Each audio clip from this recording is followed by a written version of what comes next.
change of voice. "And what was that?" "Well, it was this way," returned Mr. Enfield. "I was coming home from some place at the end of the world about 3 o'clock of a black winter morning, and my way lay through a part of town where there was literally nothing to be seen but lamps. Street after street, and all the folks asleep. Street after street, all lighted up as if for a procession, and all as empty as a church, till at last I got into that state of mind when a man listens and begins to long for the sight of a policeman. All at once I saw two figures, one a little man who was stumping along eastward at a good walk, and the other a girl of maybe 8 or 10 who was running as hard as she was able down a cross street. Well, sir, the two ran into one another, naturally enough, at the corner. And then came the horrible part of the thing, for the man trampled calmly over the child's body and left her screaming on the ground. It sounds nothing to hear, but it was hellish to see. It wasn't like a man, it was like some damned juggernaut. I gave a view halloa, took to my heels, collared my gentleman, and brought him back to where there was already quite a group about the screaming child. He was perfectly cool and made no resistance, but gave me one look so ugly that it brought out the sweat on me like running. The people who had turned out were the girl's own family, and pretty soon the doctor for whom she had been sent put in his appearance. Well, the child was not much the worse, more frightened according to the sawbones, and there you might have supposed would be an end of it. But there was one curious circumstance. I had taken a loathing to my gentleman at first sight, so had the child's family, which was only natural. But the doctor's case was what struck me. He was the usual cut-and-dry apothecary of no particular age and colour, with a strong Edinburgh accent, and about as emotional as a bagpipe.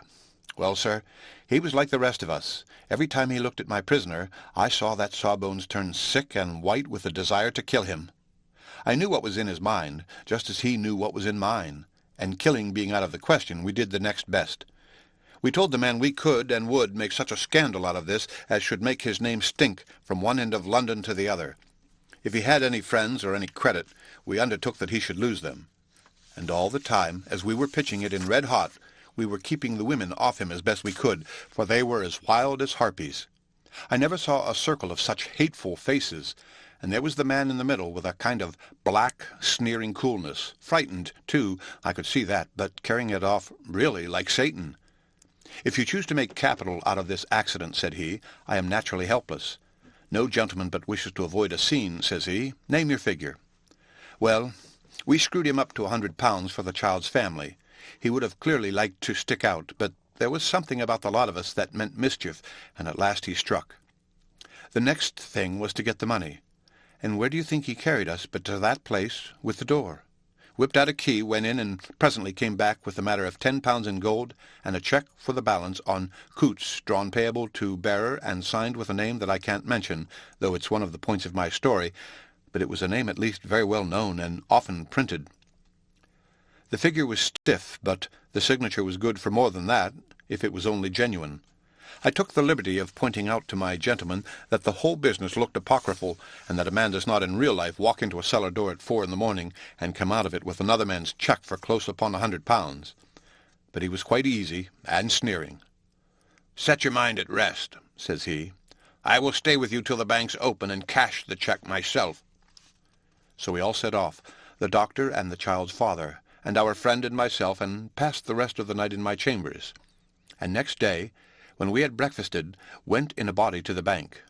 I gave in the cheque myself, and said I had every reason to believe it was a forgery. Not a bit of it. The cheque was genuine.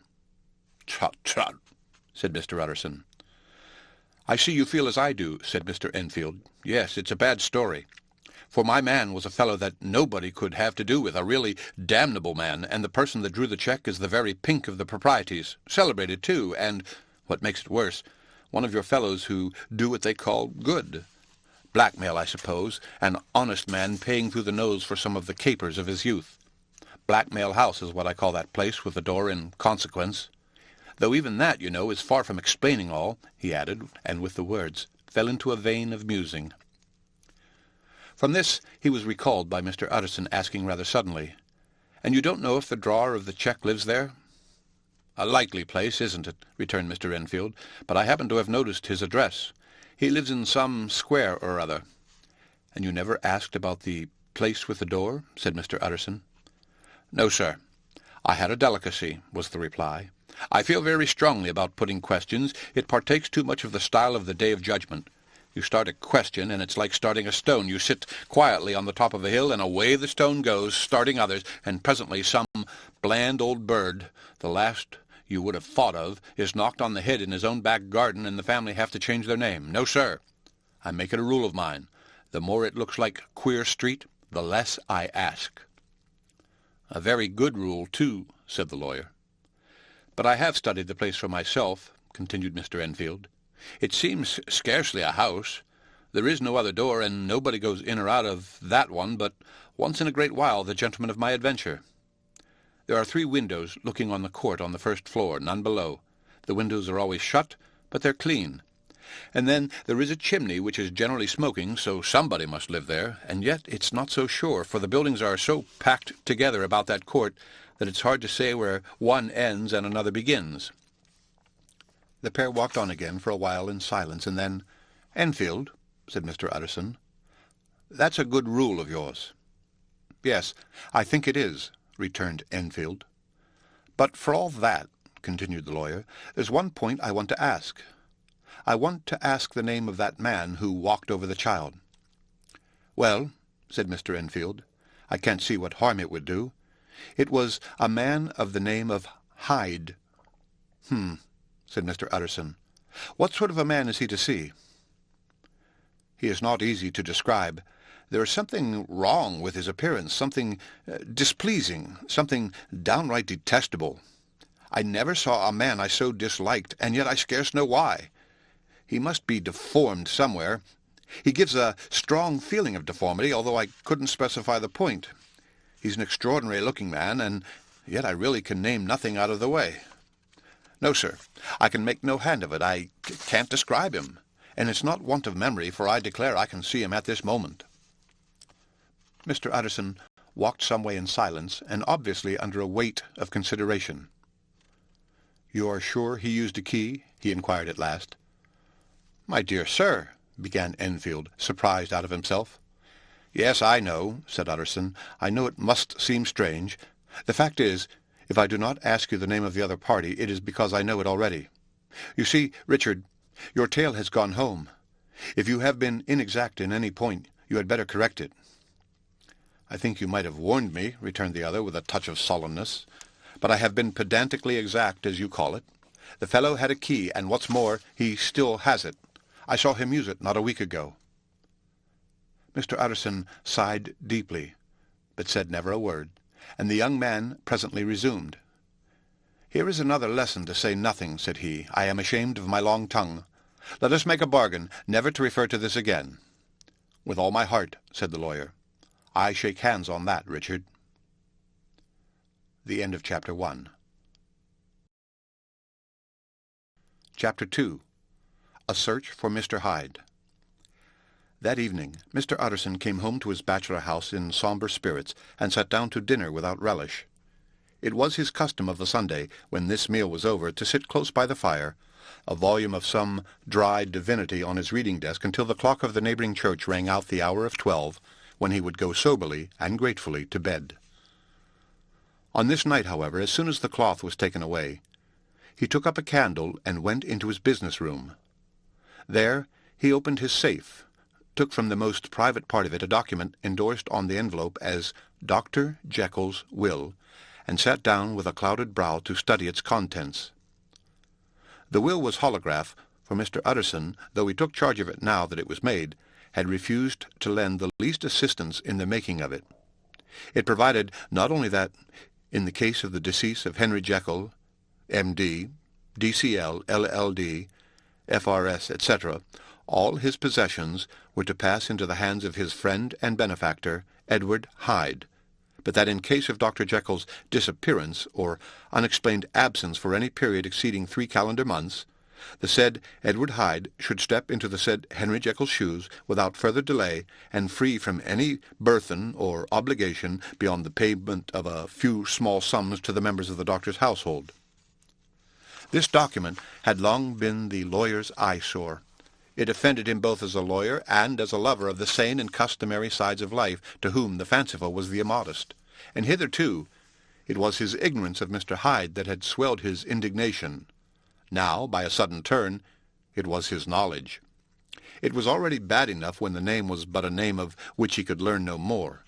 It was worse when it began to be clothed upon with detestable attributes, and out of the shifting, insubstantial mists that had so long baffled his eye, there leaped up the sudden, definite presentment of a fiend. "I thought it was madness," he said, as he replaced the obnoxious paper in the safe, "and now I begin to fear it is disgrace." With that, he blew out his candle, put on a greatcoat, and set forth in the direction of Cavendish Square, that citadel of medicine, where his friend the great Dr. Lanyon had his house and received his crowding patients. If anyone knows, it will be Lanyon, he had thought. The solemn butler knew and welcomed him. He was subjected to no stage of delay, but ushered direct from the door to the dining-room, where Dr. Lanyon sat alone over his wine. This was a hearty, healthy, dapper, red-faced gentleman, with a shock of hair prematurely white, and a boisterous and decided manner. At sight of Mr. Utterson, he sprang up from his chair and welcomed him with both hands. The geniality, as was the way of the man, was somewhat theatrical to the eye, but it reposed on genuine feeling, for these two were old friends, old mates both at school and college, both thorough respecters of themselves and of each other, and, what does not always follow, men who thoroughly enjoyed each other's company. After a little rambling talk, the lawyer led up to the subject which so disagreeably preoccupied his mind. "I suppose, Lanyon," said he, "you and I must be the two oldest friends that Henry Jekyll has." "I wish the friends were younger," chuckled Dr. Lanyon, "but I suppose we are, and what of that? I see little of him now." "Indeed," said Utterson. "I thought you had a bond of common interest." "We had," was the reply, "but it is more than 10 years since Henry Jekyll became too fanciful for me. He began to go wrong in mind, and though of course I continue to take an interest in him for old sake's sake, as they say, I see and I have seen devilish little of the man." "Such unscientific balderdash," added the doctor, flushing suddenly purple, "would have estranged Damon and Pythias." This little spirit of temper was somewhat of a relief to Mr. Utterson. They have only differed on some point of science, he thought, and being a man of no scientific passions, except in the matter of conveyancing, he even added, "It is nothing worse than that." He gave his friend a few seconds to recover his composure, and then approached the question he had come to put. "Did you ever come across a protégé of his, one Hyde?" he asked. "Hyde?" repeated Lanyon. "No, never heard of him, since my time." That was the amount of information that the lawyer carried back with him to the great dark bed on which he tossed to and fro until the small hours of the morning began to grow large. It was a night of little ease to his toiling mind, toiling in mere darkness and besieged by questions. 6 o'clock struck on the bells of the church that was so conveniently near to Mr. Utterson's dwelling, and still he was digging at the problem. Hitherto it had touched him on the intellectual side alone, but now his imagination also was engaged, or rather enslaved, and as he lay and tossed in the gross darkness of the night and the curtained room, Mr. Enfield's tale went by before his mind in a scroll of lighted pictures. He would be aware of the great field of lamps of a nocturnal city, then of the figure of a man walking swiftly, then of a child running from the doctor's, and then these met, and that human juggernaut trod the child down and passed on regardless of her screams. Or else he would see a room in a rich house where his friend lay asleep, dreaming and smiling at his dreams. And then the door of that room would be opened, the curtains of the bed plucked apart, the sleeper recalled, and lo! there would stand by his side a figure to whom power was given, and even at that dead hour he must rise and do its bidding. The figure in these two phases haunted the lawyer all night, and if at any time he dozed over, it was but to see it glide more stealthily through sleeping houses, or move the more swiftly, and still the more swiftly, even to dizziness, through wider labyrinths of lamp-lighted city, and at every street corner crush a child and leave her screaming. And still the figure had no face by which he might know it. Even in his dreams it had no face, or one that baffled him and melted before his eyes, and thus it was that there sprang up, and grew apace in the lawyer's mind a singularly strong, almost an inordinate curiosity to behold the features of the real Mr. Hyde. If he could but once set eyes on him, he thought the mystery would lighten, and perhaps roll altogether away, as was the habit of mysterious things when well examined. He might see a reason for his friend's strange preference, or bondage, call it which you please, and even for the startling clause of the will. At least it would be a face worth seeing, the face of a man who was without bowels of mercy, a face which had but to show itself to raise up in the mind of the unimpressionable Enfield a spirit of enduring hatred. From that time forward, Mr. Utterson began to haunt the door in the by-street of shops.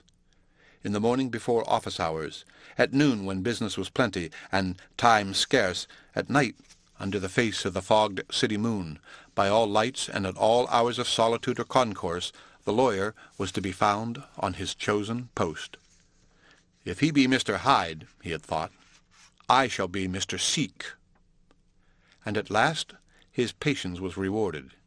It was a fine, dry night, frost in the air, the streets as clean as a ballroom floor, the lamps, unshaken by any wind, drawing a regular pattern of light and shadow. By 10 o'clock, when the shops were closed, the by-street was very solitary, and, in spite of the low growl of London from all round, very silent. Small sounds carried far. Domestic sounds out of the houses were clearly audible on either side of the roadway, and the rumour of the approach of any passenger preceded him by a long time. Mr. Utterson had been some minutes at his post when he was aware of an odd, light footstep drawing near. In the course of his nightly patrols, he had long grown accustomed to the quaint effect with which the footfalls of a single person, while he is still a great way off, suddenly spring out distinct from the vast hum and clatter of the city. Yet his attention had never before been so sharply and decisively arrested, and it was with a strong, superstitious prevision of success that he withdrew into the entry of the court. The steps drew swiftly nearer, and swelled out suddenly louder as they turned the end of the street. The lawyer, looking forth from the entry, could see what manner of man he had to deal with. He was small, and very plainly dressed, and the look of him, even at that distance, went somehow strongly against the watcher's inclination. But he made straight for the door, crossing the roadway to save time, and, as he came, he drew a key from his pocket like one approaching home. Mr. Utterson stepped out and touched him on the shoulder as he passed. "Mr. Hyde, I think?"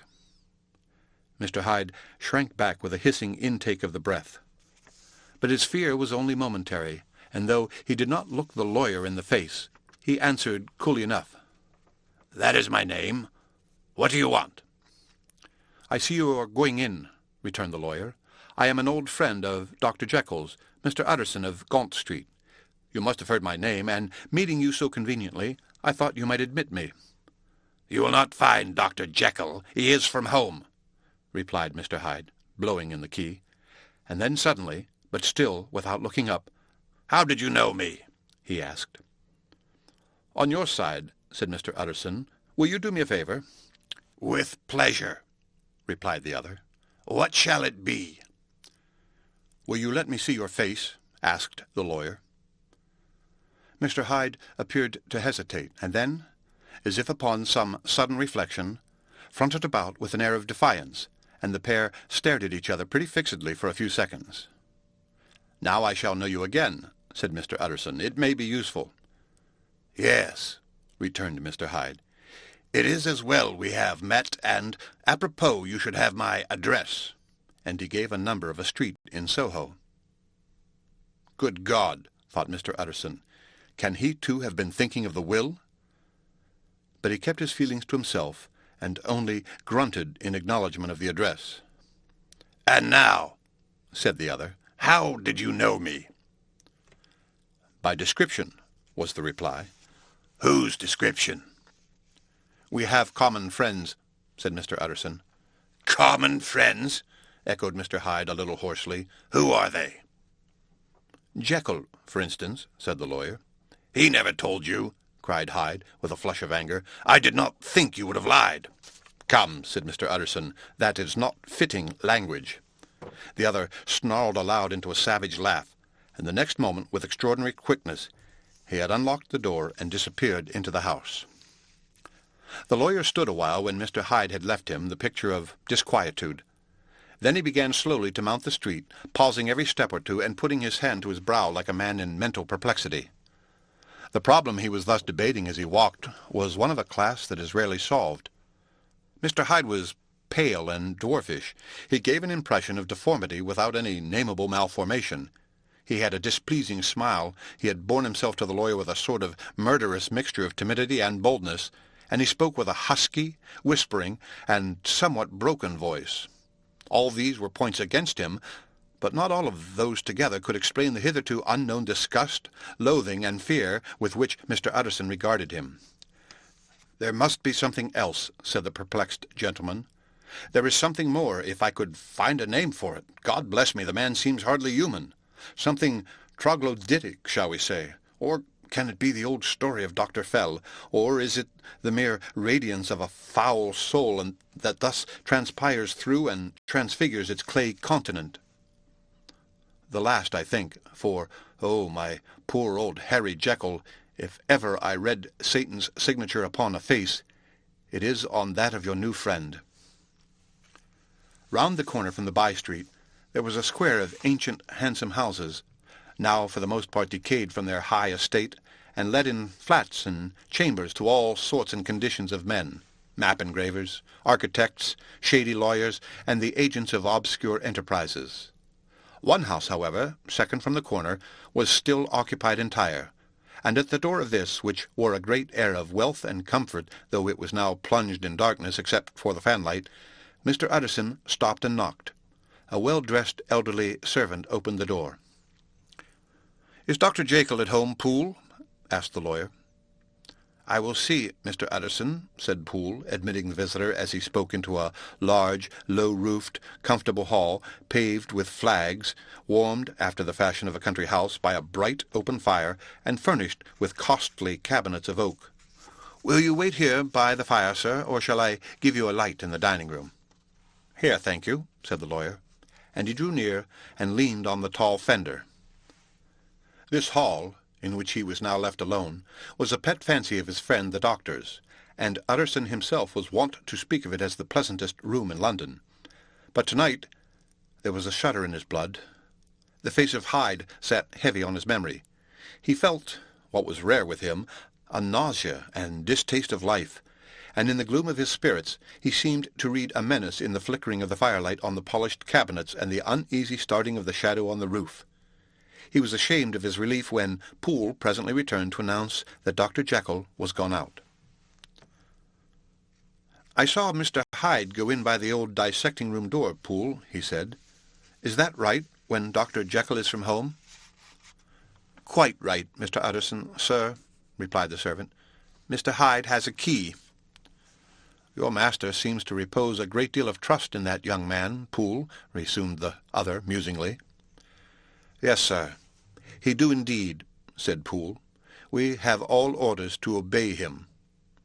"I do not think I ever met Mr. Hyde?" asked Utterson. "Oh, dear, no, sir. He never dines here," replied the butler. "Indeed, we see very little of him on this side of the house. He mostly comes and goes by the laboratory." "Well, good night, Poole." "Good night, Mr. Utterson," and the lawyer set out homeward with a very heavy heart. "Poor Harry Jekyll," he thought. "My mind misgives me he is in deep waters. He was wild when he was young, a long while ago to be sure, but in the law of God there is no statute of limitations. Aye, it must be that, the ghost of some old sin, the cancer of some concealed disgrace, punishment coming, pede claudo, years after memory has forgotten and self-love condoned the fault." And the lawyer, scared by the thought, brooded a while on his own past, groping in all the corners of memory, lest by chance some jack-in-the-box of an old iniquity should leap to light there. His past was fairly blameless. Few men could read the rolls of their life with less apprehension. Yet he was humbled to the dust by the many ill things he had done, and raised up again into a sober and fearful gratitude by the many that he had come so near to doing. yet avoided. And then, by a return on his former subject, he conceived a spark of hope. This Master Hyde, if he were studied, thought he, must have secrets of his own, black secrets by the look of him, secrets compared to which poor Jekyll's worst would be like sunshine. Things cannot continue as they are. It turns me cold to think of this creature stealing like a thief to Harry's bedside. Poor Harry! What awakening! And the danger of it, for if this Hyde suspects the existence of the will, he may grow impatient to inherit. Aye, I must put my shoulder to the wheel if Jekyll will but let me. He added, if Jekyll will only let me. For once more he saw before his mind's eye, as clear as a transparency, the strange clauses of the will. The end of Chapter 2. Chapter 3. Dr. Jekyll was quite at ease. A fortnight later, by excellent good fortune, the doctor gave one of his pleasant dinners to some 5 or 6 old cronies, all intelligent, reputable men, and all judges of good wine. And Mr. Utterson so contrived that he remained behind after the others had departed. This was no new arrangement, but a thing that had befallen many scores of times. Where Utterson was liked, he was liked well. Hosts loved to detain the dry lawyer when the light-hearted and the loose-tongued had already their foot on the threshold. They liked to sit a while in his unobtrusive company, practising for solitude, sobering their minds in the man's rich silence after the expense and strain of gaiety. To this rule Dr. Jekyll was no exception, and as he now sat on the opposite side of the fire, a large, well-made, smooth-faced man of 50, with something of a slyish cast perhaps, but every mark of capacity and kindness, you could see by his looks that he cherished for Mr. Utterson a sincere and warm affection. "I have been wanting to speak to you, Jekyll," he began the latter. "You know that will of yours." A close observer might have gathered that the topic was distasteful, but the doctor carried it off gaily. "My poor Utterson," said he, "you are unfortunate in such a client. I never saw a man so distressed as you were by my will, unless it were that hide-bound pedant Lanyon at what he calls my scientific heresies. Oh, I know he's a good fellow, you needn't frown, an excellent fellow, and I always mean to see more of him, but a hide-bound pedant for all that, an ignorant, blatant pedant. I was never more disappointed in any man than Lanyon." "You know, I never approved of it," pursued Utterson, ruthlessly disregarding the fresh topic. "My will? Yes, certainly I know that," said the doctor, a trifle sharply. "You have told me so." "Well, I tell you so again," continued the lawyer. "I have been learning something of young Hyde." The large, handsome face of Dr. Jekyll grew pale to the very lips, and there came a blackness about his eyes. "I do not care to hear more," said he. "This is a matter I thought we had agreed to drop." "What I heard was abominable," said Utterson. "It can make no change. You do not understand my position," returned the doctor with a certain incoherency of manner. "I am painfully situated, Utterson. My position is a very strange one. It is one of those affairs that cannot be mended by talking." "Jekyll," said Utterson, "you know me. I am a man to be trusted. Make a clean breast of this in confidence, and I make no doubt I can get you out of it." "My good Utterson," said the doctor, "this is very good of you. This is downright good of you, and I cannot find words to thank you in. I believe you fully. I would trust you before any man alive, aye, before myself, if I could make the choice. But indeed, it isn't what you fancy. It is not so bad as that, and just to put your good heart at rest, I will tell you one thing. The moment I choose, I can be rid of Mr. Hyde. I give you my hand upon that, and I thank you again and again, and I will just add one little word, Utterson, that I'm sure you'll take in good part. This is a private matter, and I beg of you to let it sleep." Utterson reflected a little, looking in the fire. "I have no doubt you are perfectly right," he said at last, getting to his feet. "Well, but since we have touched upon this business, and for the last time, I hope," continued the doctor, "there is one point I should like you to understand. I have really a very great interest in poor Hyde. I know you have seen him, he told me so, and I fear he was rude, but I do sincerely take a great, a very great interest in that young man, and if I am taken away Utterson, I wish you to promise me that you will bear with him and get his rights for him. I think you would if you knew all, and it would be a weight off my mind if you would promise." "I can't pretend that I shall ever like him," said the lawyer. "I don't ask that," pleaded Jekyll, laying his hand upon the other's arm. "I only ask for justice. I only ask you to help him for my sake when I am no longer here." Utterson heaved an irrepressible sigh. "Well," said he, "I promise." The end of Chapter 3. Chapter 4. The Carew Murder Case. Nearly a year later, in the month of October, London was startled by a crime of singular ferocity, and rendered all the more notable by the high position of the victim. The details were few and startling. A maidservant, living alone in a house not far from the river, had gone upstairs to bed about 11. Although a fog rolled over the city in the small hours, the early part of the night was cloudless, and the lane, which the maid's window overlooked, was brilliantly lit by the full moon. It seems she was romantically given, for she sat down upon her box, which stood immediately under the window, and fell into a dream of musing. "Never," she used to say with streaming tears when she narrated that experience, "never had she felt more at peace with all men, or thought more kindly of the world." And as she so sat, she became aware of an aged and beautiful gentleman with white hair drawing near along the lane, and advancing to meet him another and very small gentleman, to whom at first she paid less attention. When they had come within speech, which was just under the maid's eyes, the older man bowed and accosted the other with a very pretty manner of politeness. It did not seem as if the subject of his address were of great importance. Indeed, from his pointing, it sometimes appeared as if he were only inquiring his way. But the moon shone on his face as he spoke, and the girl was pleased to watch it. It seemed to breathe such an innocent and old-world kindness of disposition, yet with something high, too, as of a well-founded self-content. Presently her eye wandered to the other, and she was surprised to recognize in him a certain Mr. Hyde, who had once visited her master, and for whom she had conceived a dislike. He had in his hand a heavy cane with which he was trifling, but he answered never a word, and seemed to listen with an ill-contained impatience. And then, all of a sudden, he broke out in a great flame of anger, stamping with his foot, brandishing the cane, and carrying on, as the maid described it, like a madman. The old gentleman took a step back with the air of one very much surprised and a trifle hurt, and at that Mr. Hyde broke out of all bounds and clubbed him to the earth.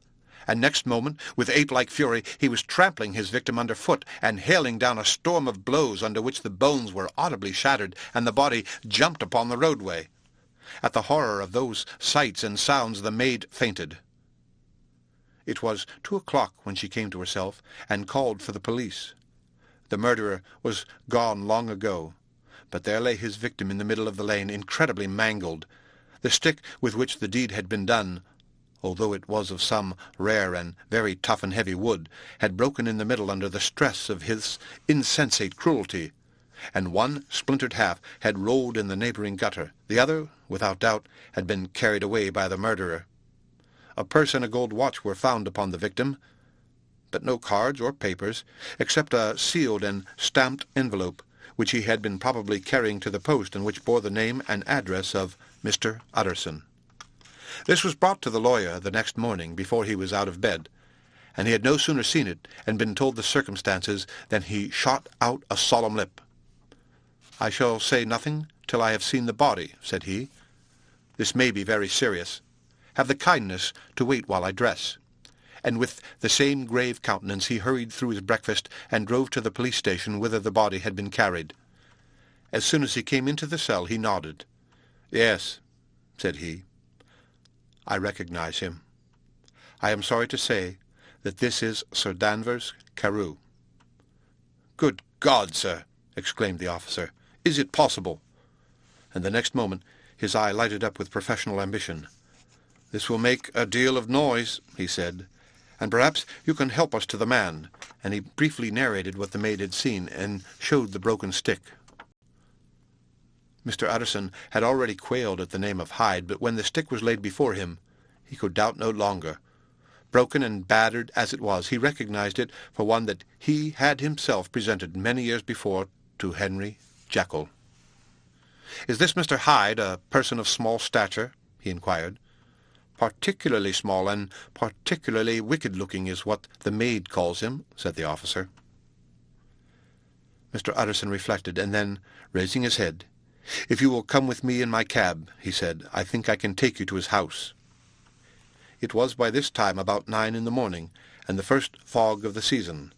A great chocolate-coloured pall lowered over heaven, but the wind was continually charging and routing these embattled vapours, so that as the cab crawled from street to street, Mr. Utterson beheld a marvellous number of degrees and hues of twilight, for here it would be dark like the back end of evening, and there would be a glow of a rich, lurid brown like the light of some strange conflagration, and here, for a moment, the fog would be quite broken up, and a haggard shaft of daylight would glance in between the swirling wreaths.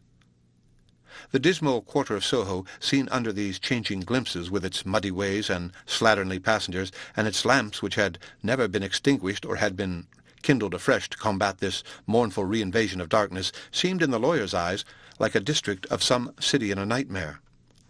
The thoughts of his mind, besides, were of the gloomiest dye, and when he glanced at the companion of his drive, he was conscious of some touch of that terror of the law and the law's officers which may at times assail the most honest. As the cab drew up before the address indicated, the fog lifted a little, and showed him a dingy street, a gin palace, a low French eating-house, a shop for the retail of penny numbers and twopenny salads, many ragged children huddled in the doorways, and many women of different nationalities passing out, key in hand, to have a morning glass, and the next moment the fog settled down again upon that part as brown as umber, and cut him off from his blackguardly surroundings. This was the home of Henry Jekyll's favourite, of a man who was heir to 250,000 sterling. An ivory-faced and silvery-haired old woman opened the door. She had an evil face, smoothed by hypocrisy, but her manners were excellent. Yes, she said, this was Mr. Hyde's, but he was not at home. He had been in that night very late, but had gone away again in less than an hour. There was nothing strange in that. His habits were very irregular, and he was often absent. For instance, it was nearly 2 months since she had seen him till yesterday.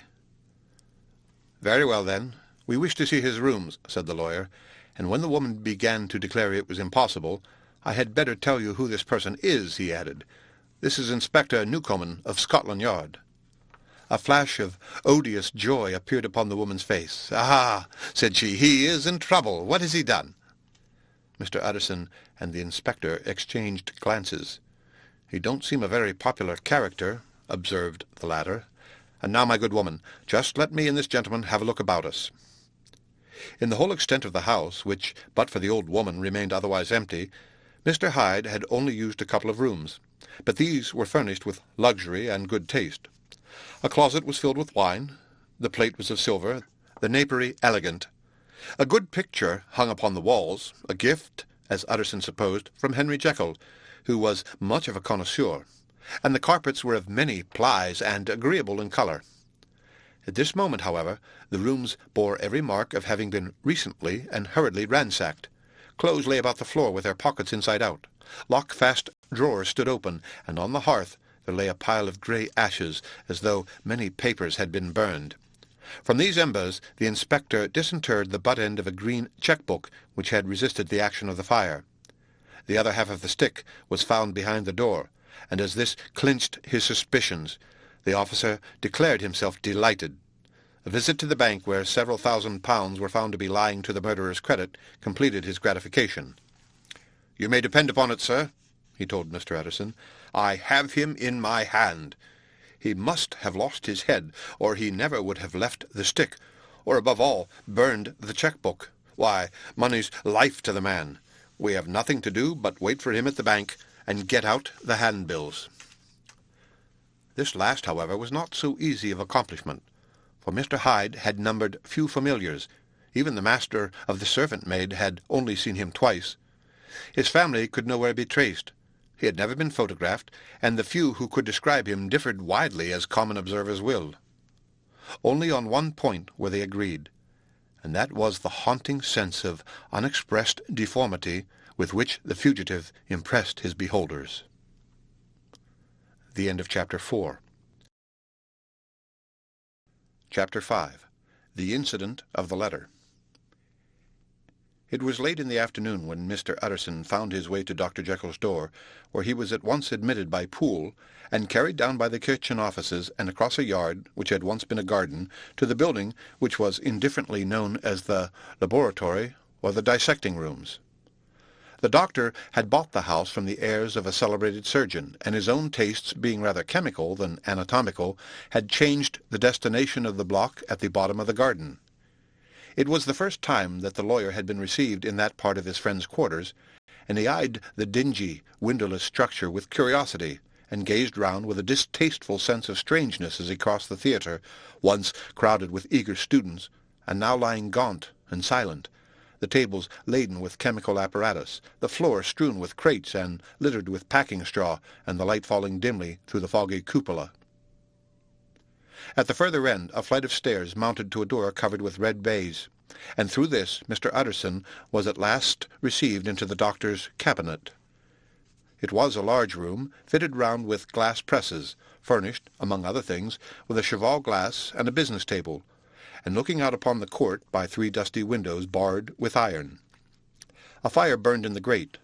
A lamp was set lighted on the chimney-shelf, for even in the houses the fog began to lie thickly.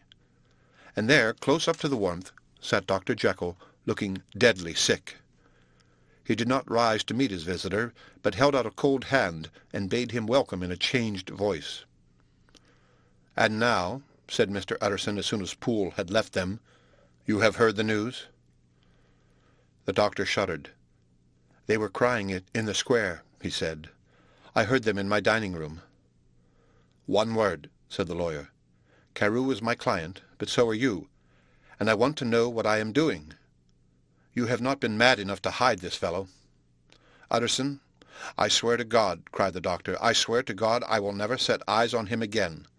I bind my honor to you that I am done with him in this world. It is all at an end, and indeed he does not want my help. You do not know him as I do. He is safe. He is quite safe. Mark my words. He will never more be heard of." The lawyer listened gloomily. He did not like his friend's feverish manner. "You seem pretty sure of him," said he, "and for your sake I hope you may be right. If it came to a trial, your name might appear."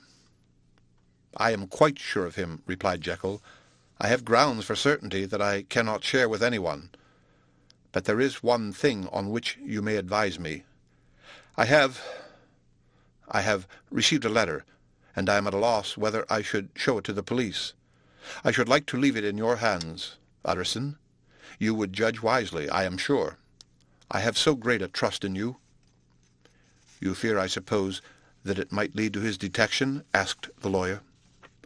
"No," said the other. "I cannot say that I care what becomes of Hyde. I am quite done with him. I was thinking of my own character, which this hateful business has rather exposed." Utterson ruminated a while. He was surprised at his friend's selfishness, and yet relieved by it. "Well," said he, at last, "let me see the letter." The letter was written in an odd, upright hand, and signed Edward Hyde, and it signified, briefly enough, that the writer's benefactor, Dr. Jekyll, whom he had long so unworthily repaid for 1,000 generosities, need labour under no alarm for his safety, as he had means of escape on which he placed a sure dependence. The lawyer liked this letter well enough. It put a better colour on the intimacy that he had looked for, and he blamed himself for some of his past suspicions. "Have you the envelope?" he asked. "I burned it," replied Jekyll, "before I thought what I was about. But it bore no postmark. The note was handed in." "Shall I keep this and sleep upon it?" asked Utterson. "I wish you to judge for me entirely," was the reply. "I have lost confidence in myself." "Well, I shall consider," returned the lawyer. "And now one word more. It was Hyde who dictated the terms in your will about that disappearance?" The doctor seemed seized with a qualm of faintness. He shut his mouth tight and nodded. "I knew it," said Utterson. "He meant to murder you. You have had a fine escape." "I have had "What is far more to the purpose," returned the doctor solemnly. "I have had a lesson. Oh, God, Utterson, what a lesson I have had!" And he covered his face for a moment with his hands. On his way out, the lawyer stopped and had a word or two with Poole. "By the by," said he, "there was a letter handed in to-day. What was the messenger like?"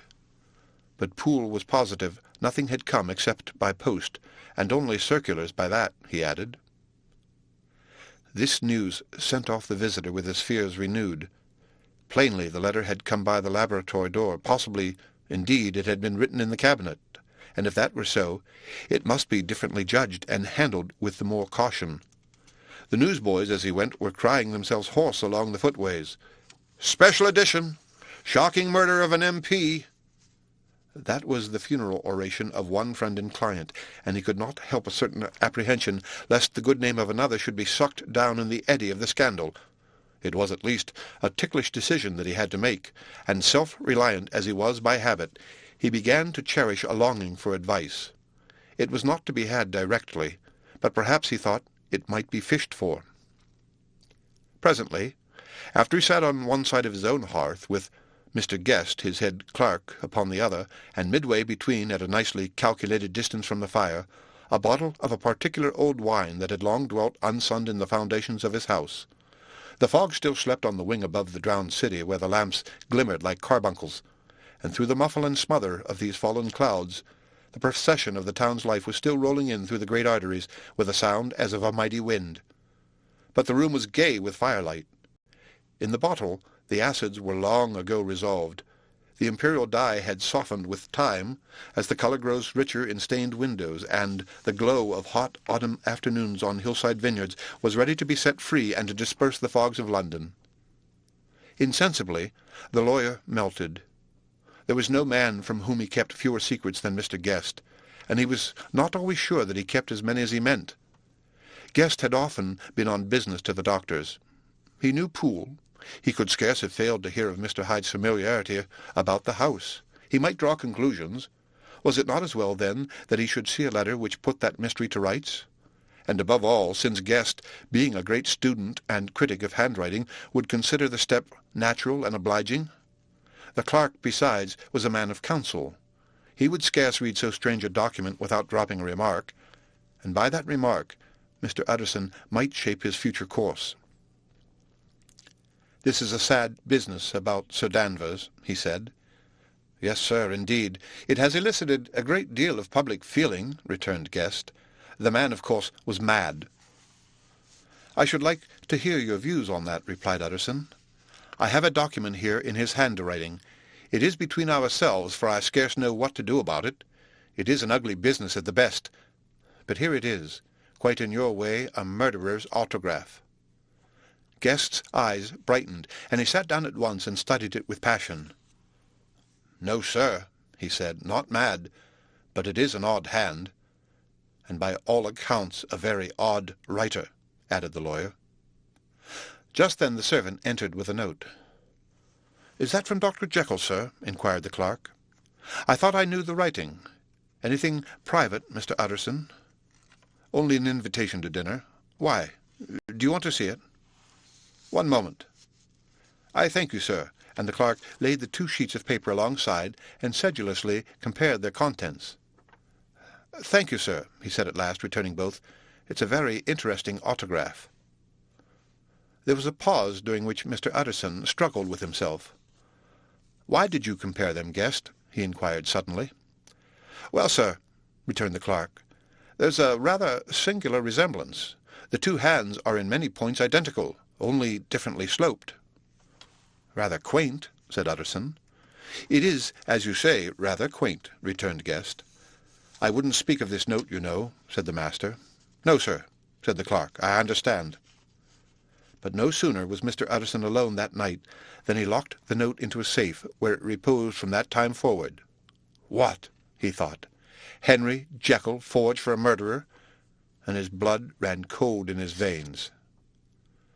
The end of Chapter 5. Chapter 6. The Remarkable Incident of Dr. Lanyon. Time ran on. Thousands of pounds were offered in reward, for the death of Sir Danvers was resented as a public injury. But Mr. Hyde had disappeared out of the ken of the police as though he had never existed. Much of his past was unearthed, indeed, and all disreputable. Tales came out of the man's cruelty, at once so callous and violent, of his vile life, of his strange associates, of the hatred that seemed to have surrounded his career. But of his present whereabouts, not a whisper.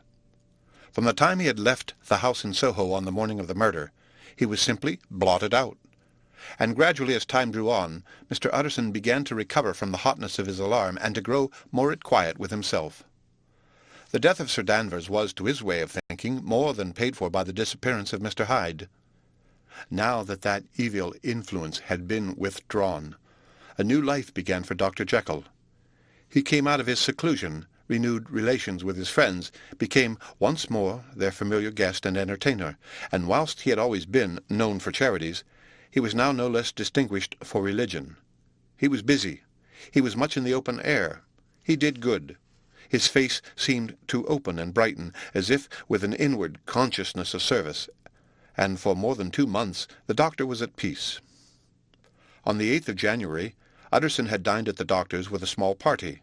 Lanyon had been there, and the face of the host had looked from one to the other as in the old days when the trio were inseparable friends. On the 12th, and again on the 14th, the door was shut against the lawyer. The doctor was confined to the house, Poole said, and saw no one. On the 15th he tried again, and it was again refused, and having now been used for the last 2 months to see his friend almost daily, he found this return of solitude to weigh upon his spirits. The 5th night he had in guest to dine with him, and the 6th he betook himself to Dr. Lanyon's.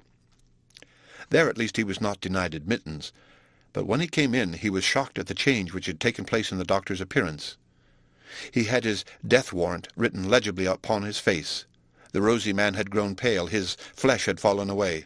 He was visibly balder and older, and yet it was not so much these tokens of a swift physical decay that arrested the lawyer's notice, as a look in the eye and quality of manner that seemed to testify to some deep-seated terror of the mind. It was unlikely that the doctor should fear death, and yet that was what Utterson was tempted to suspect.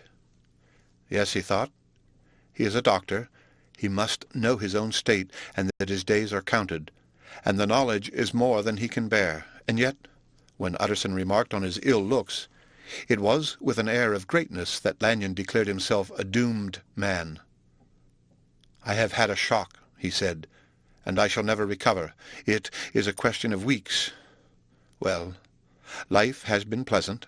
I liked it, yes, sir, I used to like it.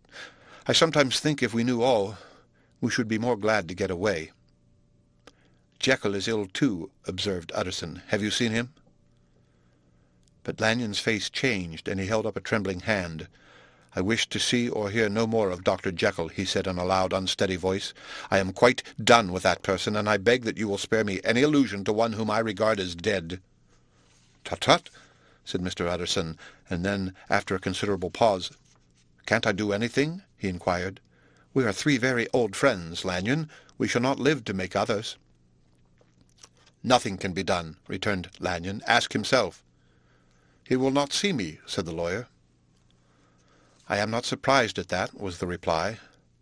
"Some day, Utterson, after I am dead, you may perhaps come to learn the right and wrong of this. I cannot tell you, and in the meantime, if you can sit and talk with me of other things, for God's sake, stay and do so. But if you cannot keep clear of this accursed topic, then in God's name go, for I cannot bear it."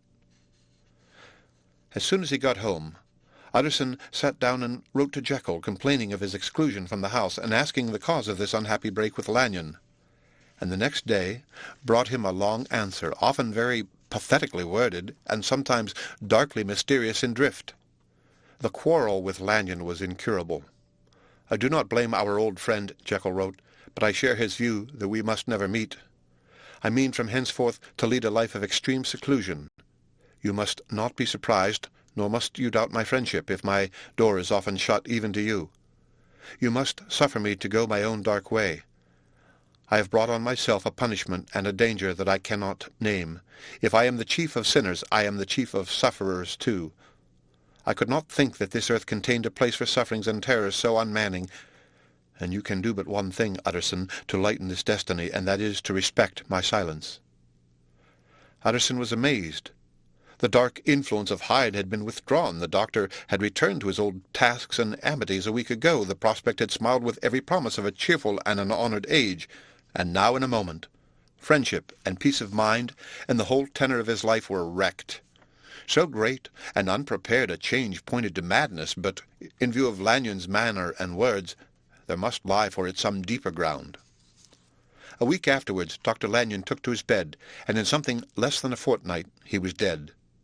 The night after the funeral, at which he had been sadly affected, Utterson locked the door of his business-room, and sitting there by the light of a melancholy candle, drew out, and set before him, an envelope addressed by the hand, and sealed with the seal of his dead friend.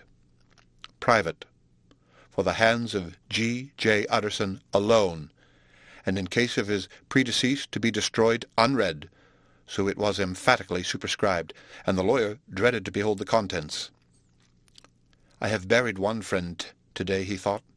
"What if this should cost me another?" And then he condemned the fear as a disloyalty, and broke the seal. Within there was another enclosure, likewise sealed, and marked upon the cover as "Not to be opened till the death or disappearance of Dr. Henry Jekyll." Utterson could not trust his eyes. Yes, it was disappearance. Here again, as in the mad will which he had long ago restored to its author, here again were the idea of a disappearance and the name of Henry Jekyll bracketed.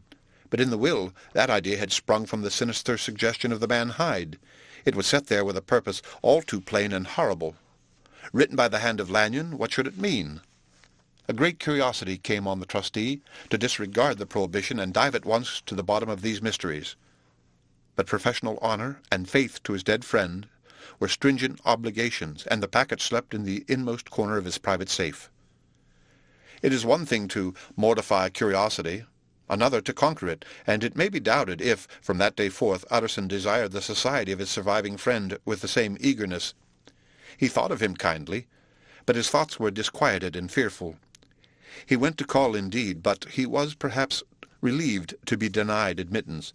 Perhaps in his heart he preferred to speak with Poole upon the doorstep, and surrounded by the air and sounds of the open city, rather than to be admitted into that house of voluntary bondage, and to sit and speak with its inscrutable recluse. Poole had, indeed, no very pleasant news to communicate. The doctor, it appeared, now more than ever confined himself to the cabinet over the laboratory, where he would sometimes even sleep. He was out of spirits. He had grown very silent. He did not read. It seemed as if he had something on his mind. Utterson became so used to the unvarying character of these reports that he fell off little by little in the frequency of his visits. The end of Chapter 6. Chapter 7. Incident at the Window. It chanced on Sunday, when Mr. Utterson was on his usual walk with Mr. Enfield, that their way lay once again through the by-street, and that when they came in front of the door, both stopped to gaze on it. "Well," said Mr. Enfield, "that story's at an end at least. We shall never see more of Mr. Hyde." "I hope not," said Utterson. "Did I ever tell you that I once saw him and shared your feeling of repulsion?" "It was impossible to do the one without the other," returned Enfield. "And by the way, what an ass you must have thought me not to know that this was a back way to Dr. Jekyll's. It was partly your own fault that I found it out, even when I did." "So you found it out, did you?" said Utterson. "But if that be so, we may step into the court and take a look at the windows. To tell you the truth, I am uneasy about poor Jekyll, and even outside I feel as if the presence of a friend might do him good." The court was very cool and a little damp, and full of premature twilight, although the sky, high up overhead, was still bright with sunset. The middle one of the three windows was halfway open, and sitting close beside it, taking the air with an infinite sadness of mien, like some disconsolate prisoner, Utterson saw Dr. Jekyll. "What? Jekyll!" he cried. "I trust you are better." "I am very low, Utterson," replied the doctor drearily, "very low. It will not last long, thank God." "You stay too much indoors," said the lawyer. "You should be out, whipping up the circulation like Mr. Enfield and me. This is my cousin, Mr. Enfield. Dr. Jekyll. Come now, get your hat and take a quick turn with us. You are very good, sighed the other. I should like to very much, but no, it is quite impossible. I dare not. But indeed, Utterson, I am very glad to see you. This is really a great pleasure. I would ask you and Mr. Enfield up, but the place is really not fit. Why, then, said the lawyer good-naturedly, the best thing we can do is stay down here and speak with you from where we are. That is just what I was about to venture to propose, returned the doctor with a smile. But the words were hardly uttered before the smile was struck out of his face, and succeeded by an expression of such abject terror and despair as he froze the very blood of the two gentlemen below. They saw it but for a glimpse, for the window was instantly thrust down, but that glimpse had been sufficient, and they turned and left the court without a word. In silence, too, they traversed the by-street, and it was not until they had come into a neighbouring thoroughfare, where even upon a Sunday there were still some stirrings of life, that Mr. Utterson at last turned and looked at his companion. They were both pale, and there was an answering horror in their eyes. "God forgive us! God forgive us!" said Mr. Utterson. But Mr. Enfield only nodded his head very seriously, and walked on once more in silence. The end of Chapter 7. Chapter 8. The Last Night. Mr. Utterson was sitting by his fireside one evening after dinner when he was surprised to receive a visit from Poole. "Bless me, Poole, what brings you here?" he cried, and then, taking a second look at him, "What ails you?" he added. "Is the doctor ill?" "Mr. Utterson," said the man, "there is something wrong." "Take a seat, and here is a glass of wine for you," said the lawyer. "Now take your time, and tell me plainly what you want." "You know the doctor's ways, sir," replied Poole, "and how he shuts himself up. Well, he's shut up again in the cabinet, and I don't like it, sir. I wish I may die if I like it, Mr. Utterson, sir. I'm afraid." "Now, my good man," said the lawyer, "be explicit. What are you afraid of?" "I've been afraid for about a week," returned Poole doggedly, disregarding the question, "and I can bear it no more." The man's appearance amply bore out his words. His manner was altered for the worse, and except for the moment when he had first announced his terror, he had not once looked the lawyer in the face. Even now he sat with the glass of wine untasted on his knee, and his eyes directed to a corner of the floor. "I can bear it no more," he repeated. "Come," said the lawyer. "I see you have some good reason, Poole. I see there is something seriously amiss. Try to tell me what it is." "I think there's been foul play," said Poole hoarsely. "Foul play?" cried the lawyer, a good deal frightened, and rather inclined to be irritated in consequence. "What foul play? What does the man mean?" "I daren't say, sir," was the answer. "But will you come along with me and see for yourself?" Mr. Utterson's only answer was to rise and get his hat and greatcoat, but he observed with wonder the greatness of the relief that appeared upon the butler's face, and perhaps with no less that the wine was still untasted when he set it down to follow. It was a wild, cold, seasonable night of March, with a pale moon lying on her back, as though the wind had tilted her, and a flying wrack of the most diaphanous and lawny texture. The wind made talking difficult, and flecked the blood into the face. It seemed to have swept the streets unusually bare of passengers besides, for Mr. Utterson thought he had never seen that part of London so deserted. He could have wished it otherwise. Never in his life had he been conscious of so sharp a wish to see and touch his fellow creatures. For struggle as he might, there was borne in upon his mind a crushing anticipation of calamity. The square, when they got there, was all full of wind and dust, and the thin trees in the garden were lashing themselves along the railing. Poole, who had kept all the way a pace or two ahead, now pulled up in the middle of the pavement, and in spite of the biting weather, took off his hat, and mopped his brow with a red pocket-handkerchief. But for all the hurry of his cowing, these were not the dews of exertion that he wiped away, but the moisture of some strangling anguish, for his face was white, and his voice when he spoke harsh and broken. "Well, sir," he said, "here we are, and God grant there be nothing wrong." "Amen, Poole," said the lawyer. Thereupon the servant knocked in a very guarded manner. The door was opened on the chain, and a voice asked from within, "Is that you, Poole?" "It's all right," said Poole. "Open the door." The hall, when they entered it, was brightly lighted up. The fire was built high, and about the hearth the whole of the servants, men and women, stood huddled together like a flock of sheep. at the sight of Mr. Utterson. The housemaid broke into hysterical whimpering, and the cook, crying out, "Bless God, it's Mr. Utterson," ran forward as if to take him in her arms. "What? What, are you all here?" said the lawyer peevishly. "Very irregular, very unseemly. Your master would be far from pleased." "They're all afraid," said Poole. Blank silence followed, no one protesting. Only the maid lifted up her voice, and now wept loudly. "Hold your tongue," Poole said to her, with a ferocity of accent that testified to his own jangled nerves, and indeed, when the girl had so suddenly raised the note of her lamentation, they had all started and turned toward the inner door with faces of dreadful expectation. "And now," continued the butler, addressing the knife-boy, "reach me a candle, and we'll get this through hands at once." And then he begged Mr. Utterson to follow him, and led the way to the back garden. "Now, sir," said he, "you come as gently as you can. I want you to hear, and I don't want you to be heard. And see here, sir, if by any chance he was to ask you in, don't go."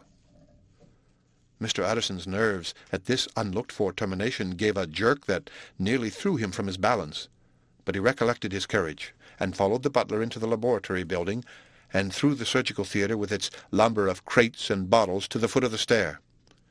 Here Poole motioned him to stand on one side and listen, while he himself, setting down the candle and making a great and obvious call on his resolution, mounted the steps and knocked with a somewhat uncertain hand on the red baize of the cabinet door. "Mr. Utterson, sir, asking to see you," he called, and even as he did so, once more violently signed to the lawyer to give ear. A voice answered from within. "Tell him I cannot see anyone," it said complainingly. "Thank you, sir," said Poole, with a note of something like triumph in his voice, and taking up his candle, he led Mr. Utterson back across the yard and into the great kitchen, where the fire was out, and the beetles were leaping on the floor. "Sir," he said, looking Mr. Utterson in the eyes, "was that my master's voice?" "It seems much changed," replied the lawyer, very pale, but giving look for look. "Changed? Well, yes, I think so," said the butler. "Have I been 20 years in this man's house to be deceived about his voice? No, sir. Master's made away with. He was made away with 8 days ago, when we heard him cry out upon the name of God, and who's in there instead of him, and why it stays there, is a thing that cries to heaven, Mr. Utterson." "This is a very strange tale, Poole.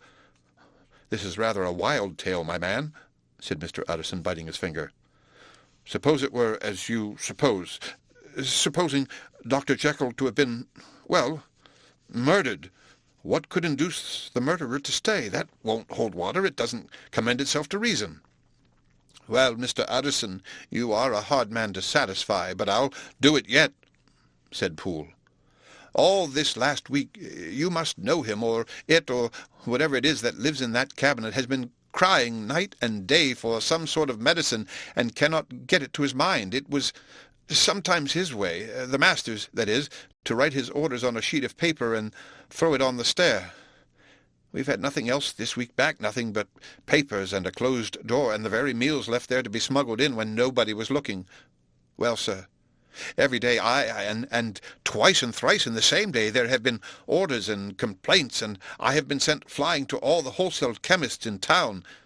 Every time I brought the stuff back there would be another paper telling me to return it because it was not pure, and another order to a different firm. This drug is wanted bitter bad, sir, whatever for." "Have you any of those papers?"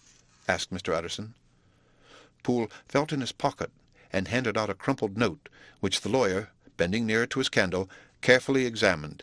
Its contents ran thus: "Dr. Jekyll presents his compliment to Messrs. Maw. He assures them that their last sample is impure and quite useless for his present purpose. In the previous year Dr. Jekyll purchased a somewhat large quantity from the Messrs. M. He now begs them to search with the most sedulous care, and should any of the same quality be left, to forward it to him at once. Expense is no consideration.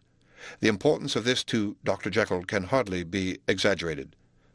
So far the letter had run composedly enough, but here, with a sudden splutter of the pen, the writer's emotion had broken loose. "For God's sake," he had added, "find me some of the old." "This is a strange note," said Mr. Utterson, and then sharply, How do you come to have it open?"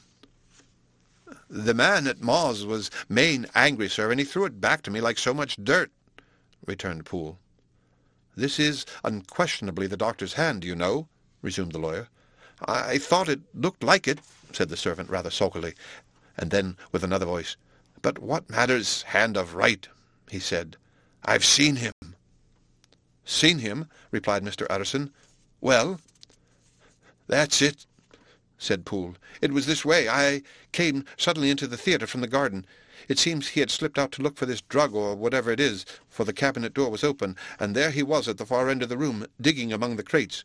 He looked up when I came in, gave a kind of cry, and whipped upstairs into the cabinet. It was but for 1 minute that I saw him, but the hair stood upon my head like quills. Sir, if that was my master, why had he a mask upon his face? If it was my master, why did he cry out like a rat and run from me? I have served him long enough, and then—" The man paused and passed his hand over his face. "These are all very strange circumstances," said Mr. Utterson, "but I think I begin to see daylight. Your master, Poole, is plainly seized with one of those maladies that both torture and deform the sufferer. Hence, for aught I know, the alteration of his voice, hence the mask and the avoidance of his friends, hence his eagerness to find this drug by means of which the poor soul retains some hope of ultimate recovery. God grant that he be not deceived. There is my explanation. It is sad enough, Poole, aye, and appalling to consider, but it is plain and natural, hangs well together, and delivers us from all exorbitant alarms."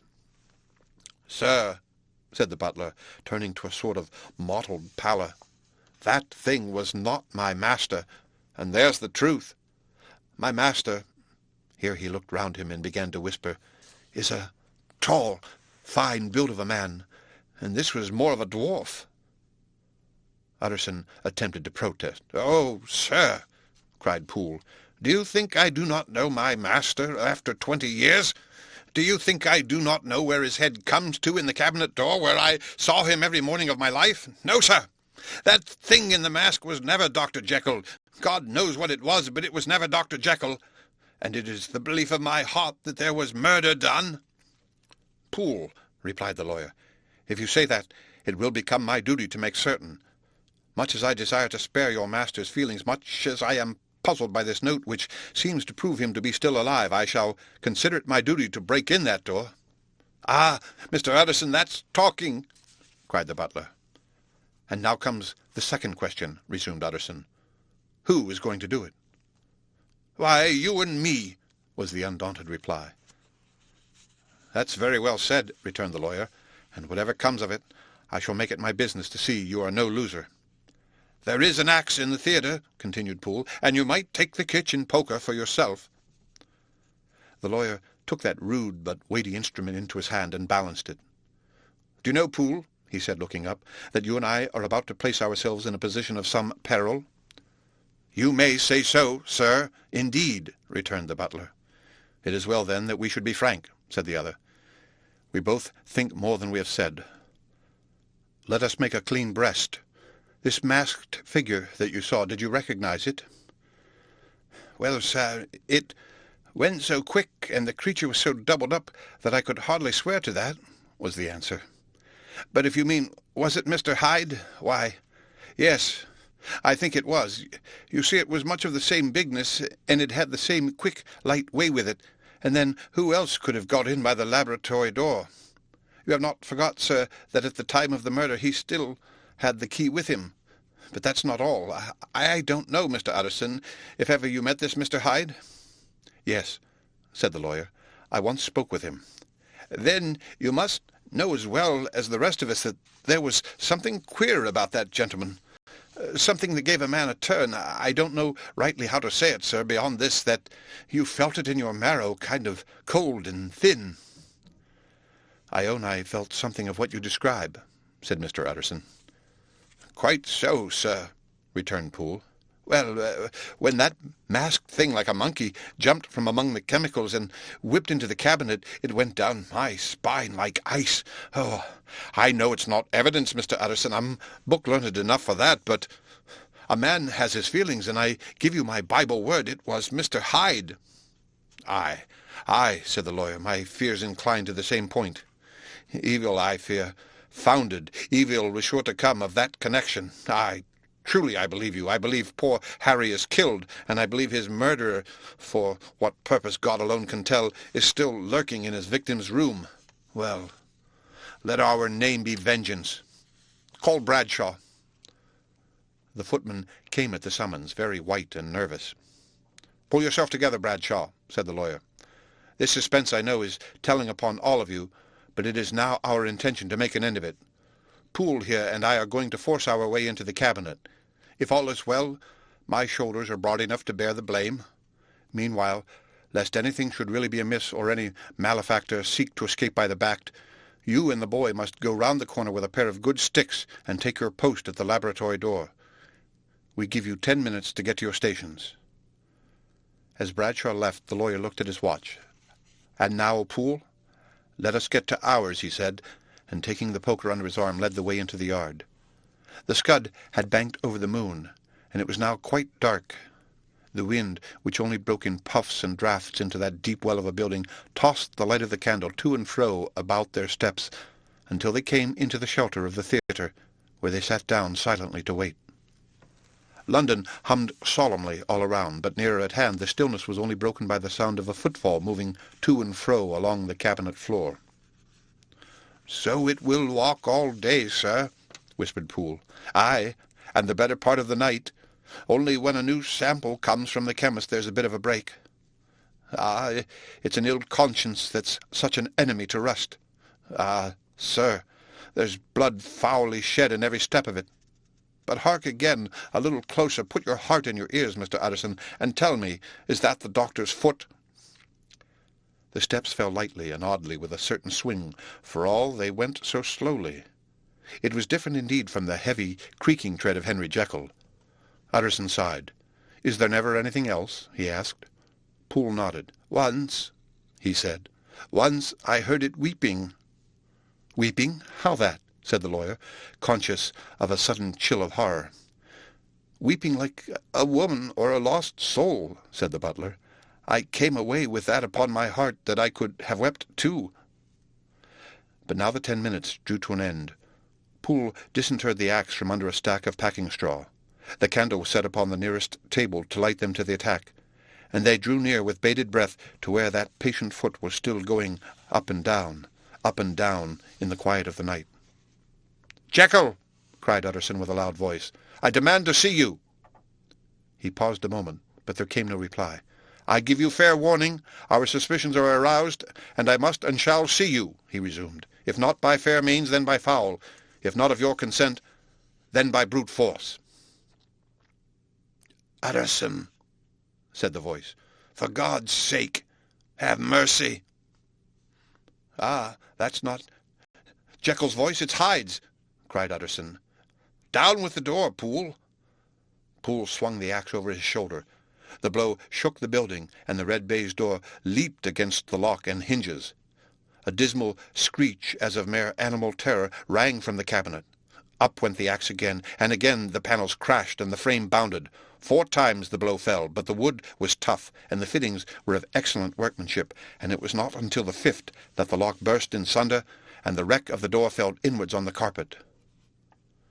The besiegers, appalled by their own riot and the stillness that had succeeded, stood back a little and peered in.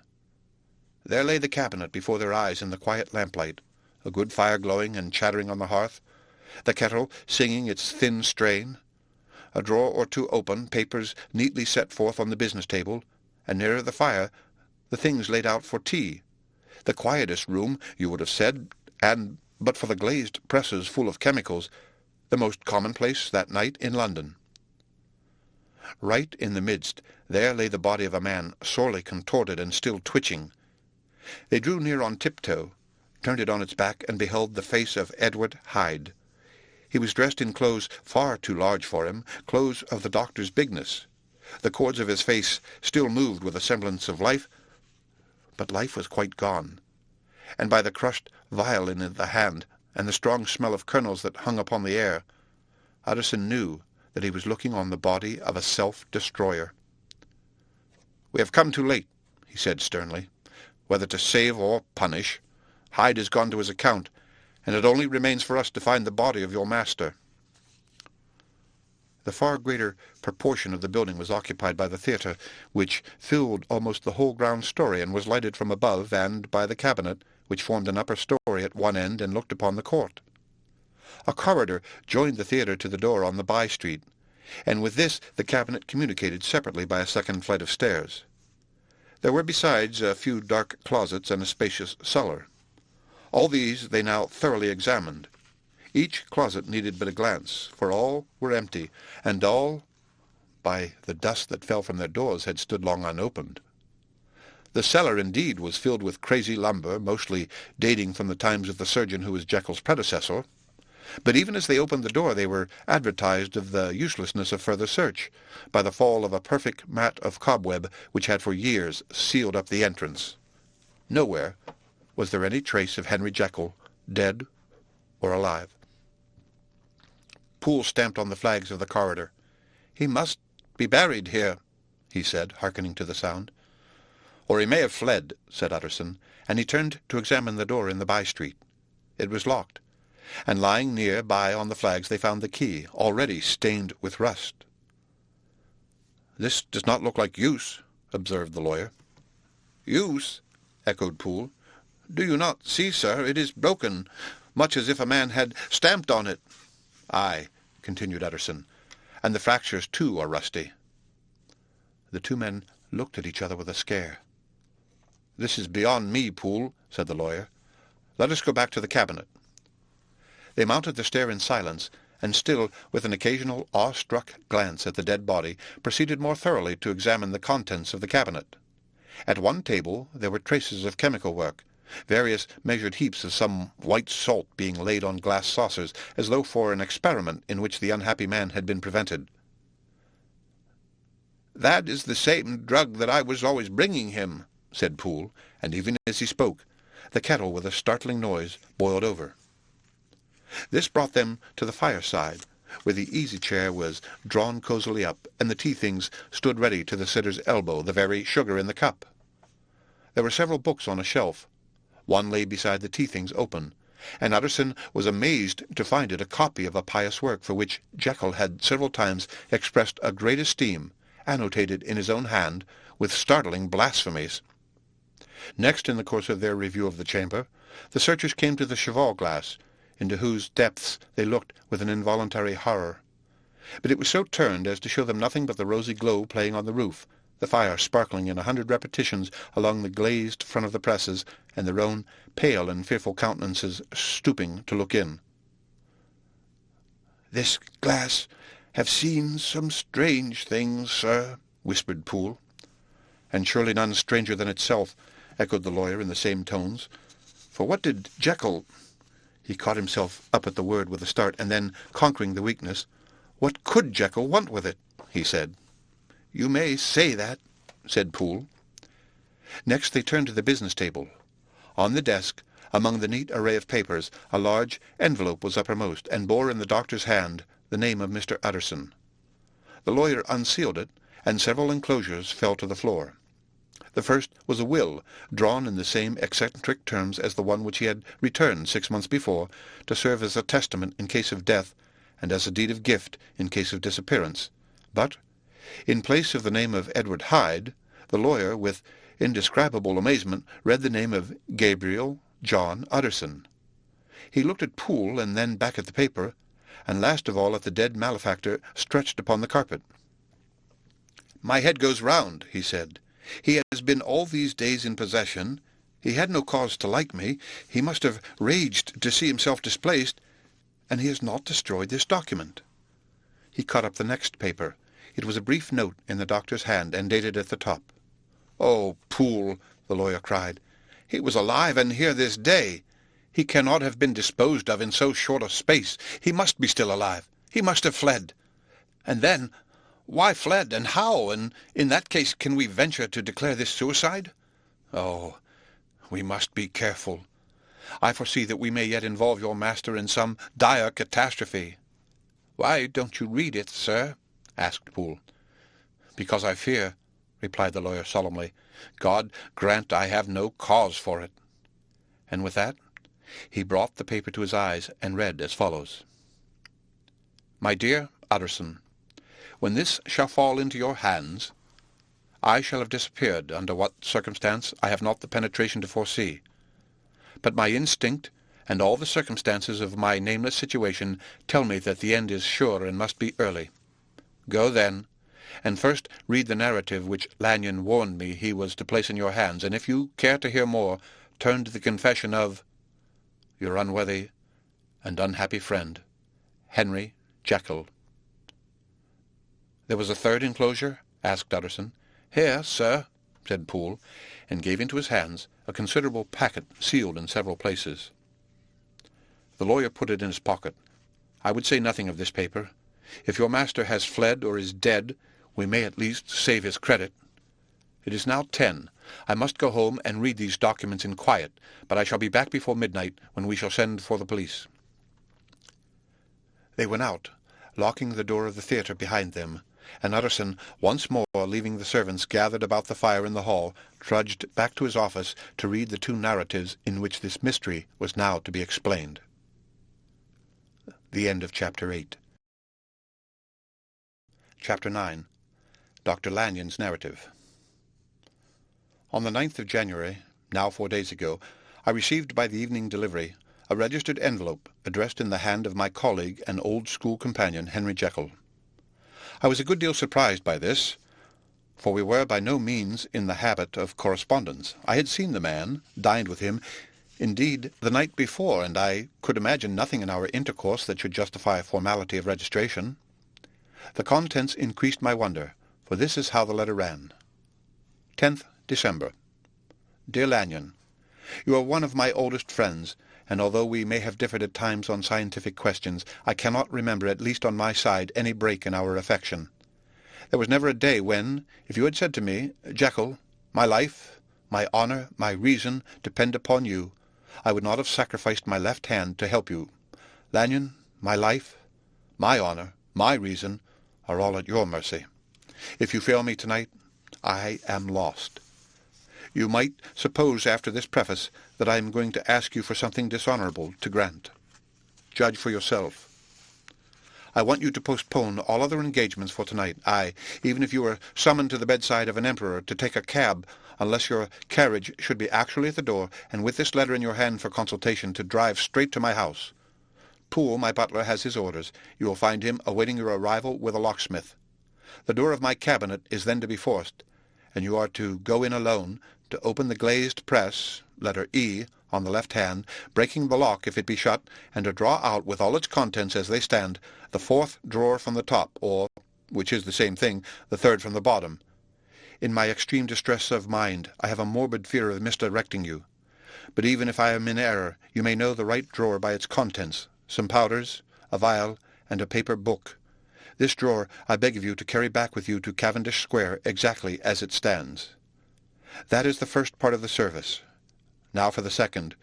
You should be back, if you set out at once on the receipt of this, long before midnight, but I will leave you that amount of margin, not only in the fear of one of those obstacles that can neither be prevented nor foreseen, but because an hour when your servants are in bed is to be preferred for what will then remain to do. At midnight, then, I have to ask you to be alone in your consulting room, to admit with your own hand into the house a man who will present himself in my name, and to place in his hands the drawer that you will have brought with you from my cabinet. Then you will have played your part and earned my gratitude completely. 5 minutes afterwards, if you insist upon an explanation, you will have understood that these arrangements are of capital importance, and that by the neglect of one of them, fantastic as they must appear, you might have charged your conscience with my death or the shipwreck of my reason. Confident as I am that you will not trifle with this appeal, my heart sinks and my hand trembles at the bare thought of such a possibility. Think of me at this hour in a strange place, labouring under a blackness of distress that no fancy can exaggerate, and yet well aware that if you will but punctually serve me, my troubles will roll away like a story that is told. Serve me, my dear Lanyon, and save your friend, Henry Jekyll. P.S. I had already sealed this up when a fresh terror struck upon my soul. It is possible that the post-office may fail me, and this letter not come into your hands until tomorrow morning. In that case, dear Lanyon, do my errand when it shall be most convenient for you in the course of the day, and once more expect my messenger at midnight. It may then already be too late, and if that night passes without event, you will know that you have seen the last of Henry Jekyll. Upon the reading of this letter, I made sure my colleague was insane, but till that was proved beyond the possibility of doubt, I felt bound to do as he requested. The less I understood of this farrago, the less I was in a position to judge of its importance, and an appeal so worded could not be set aside without a grave responsibility. I rose accordingly from my table, got into a hansom, and drove straight to Jekyll's house. The butler was awaiting my arrival. He had received by the same post as mine a registered letter of instruction, and had sent at once for a locksmith and a carpenter. The tradesmen came while we were yet speaking, and we moved in a body to old Dr. Denman's surgical theatre, from which, as you are doubtless aware, Jekyll's private cabinet is most conveniently entered. The door was very strong, the lock excellent. The carpenter avowed he would have great trouble and have to do much damage if force were to be used, and the locksmith was near despair. But this last was a handy fellow, and after 2 hours' work the door stood open. The press marked E was unlocked, and I took out the drawer, had it filled up with straw and tied in a sheet, and returned with it to Cavendish Square. Here I proceeded to examine its contents. The powders were neatly enough made up, but not with the nicety of the dispensing chemist, so that it was plain they were of Jekyll's private manufacture, and when I opened one of the wrappers, I found what seemed to me a simple crystalline salt of a white colour. The vial, to which I next turned my attention, might have been about half full of a blood-red liquor, which was highly pungent to the sense of smell, and seemed to me to contain phosphorus and some volatile ether. At the other ingredients I could make no guess. The book was an ordinary version book, and contained little but a series of dates. These covered a period of many years, but I observed that the entries ceased nearly a year ago, and quite abruptly. Here and there a brief remark was appended to a date, usually no more than a single word, double, occurring perhaps 6 times in a total of several hundred entries, and once, very early in the list and followed by several marks of exclamation, total failure. All this, though it whetted my curiosity, told me little that was definite. Here were a vial of some tincture, a paper of some salt, and the record of a series of experiments that had led, like too many of Jekyll's investigations, to no end of practical usefulness. How could the presence of these articles in my house affect either the honour, the sanity, or the life of my flighty colleague? If his messenger could go to one place, why could he not go to another? And even granting some impediment, why was this gentleman to be received by me in secret? The more I reflected, the more convinced I grew that I was dealing with a case of cerebral disease, and though I dismissed my servants to bed, I loaded an old revolver that I might be found in some posture of self-defence. 12 o'clock had scarcely rung out over London ere the knocker sounded very gently on the door. I went myself at the summons, and found a small man crouching against the pillars of the portico. "Are you come from Dr. Jekyll?" I asked. He told me yes, by a constrained gesture, and when I had bid him enter, he did not obey me without a searching backward glance into the darkness of the square. There was a policeman not far off, advancing with his bull's eye opened, and at the sight I thought my visitor started and made greater haste. These particulars struck me, I confess, disagreeably, and as I followed him into the bright light of the consulting-room, I kept my hand ready upon my weapon. Here at last I had a chance of clearly seeing him. I had never set eyes on him before, so much was certain. He was small, as I have said. I was struck besides with the shocking expression of his face, with his remarkable combination of great muscular activity and great apparent debility of constitution, and, last but not least, with the odd, subjective disturbance caused by his neighbourhood. This bore some resemblance to incipient rigour, and was accompanied by a marked sinking of the pulse. At the time, I set it down to some idiosyncratic personal distaste, and merely wondered at the acuteness of the symptoms. But I have since had reason to believe the cause to lie much deeper in the nature of man, and to turn on some nobler hinge than the principle of hatred. This person, who had thus, from the first moment of his entrance, struck in me what I can only describe as a disgustful curiosity, was dressed in a fashion that would have made an ordinary person laughable. His clothes, that is to say, although they were of rich and sober fabric, were enormously too large for him in every measurement, the trousers hanging on his legs and rolled up to keep them from the ground, the waist of the coat below his haunches, and the collar sprawling wide upon his shoulders. Strange to relate, this ludicrous accoutrement was far from moving me to laughter. Rather, as there was something abnormal and misbegotten in the very essence of the creature that now faced me, something seizing, surprising, and revolting, this fresh disparity seemed but to fit in with and to reinforce it, so that to my interest in the man's nature and character there was added a curiosity as to his origin, his life, his fortune, and status in the world.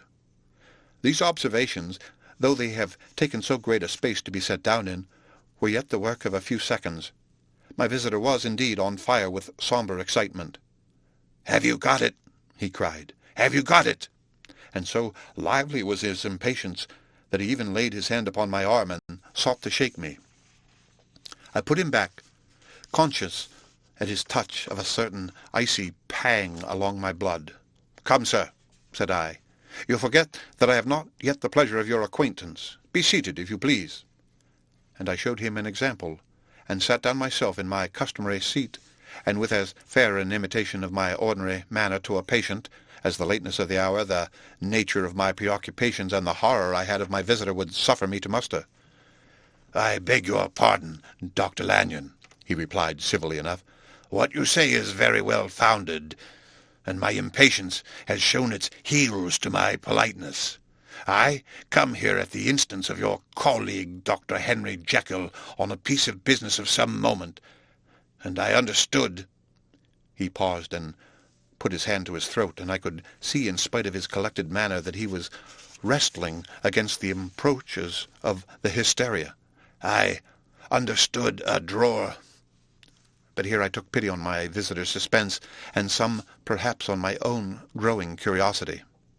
"There it is, sir," said I, pointing to the drawer, where it lay on the floor behind a table and still covered with a sheet. He sprang to it, and then paused, and laid his hand upon his heart.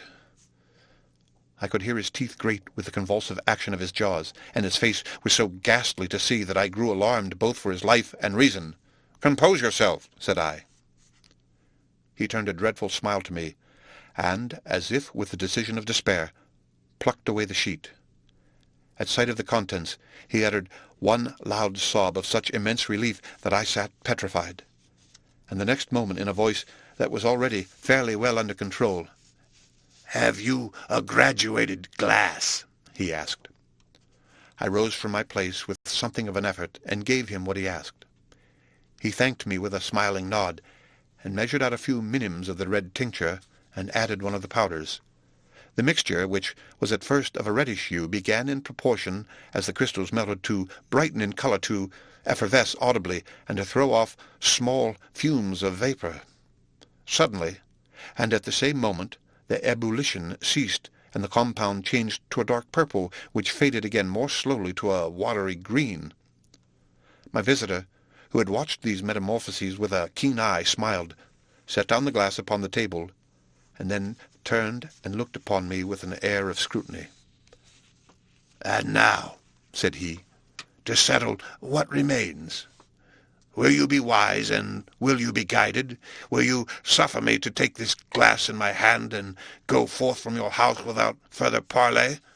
Or has the greed of curiosity too much command of you? Think before you answer, for it shall be done as you decide. As you decide, you shall be left as you were before, and neither richer nor wiser, unless the sense of service rendered to a man in mortal distress may be counted as a kind of riches of the soul. Or, if you shall so prefer to choose, a new province of knowledge and new avenues to fame and power shall be laid open to you, here, in this room, upon the instant, and your sight shall be blasted by a prodigy to stagger the unbelief of Satan." "Sir," said I, affecting a coolness that I was far from truly possessing, "you speak enigmas, and you will perhaps not wonder that I hear you with no very strong impression of belief, but I have gone too far in the way of inexplicable services to pause before I see the end." "It is well," replied my visitor. Lanyon, you remember your vows. What follows is under the seal of our profession. And now, you who have so long been bound to the most narrow and material views, you who have denied the virtue of transcendental medicine, you who have derided your superiors, behold!"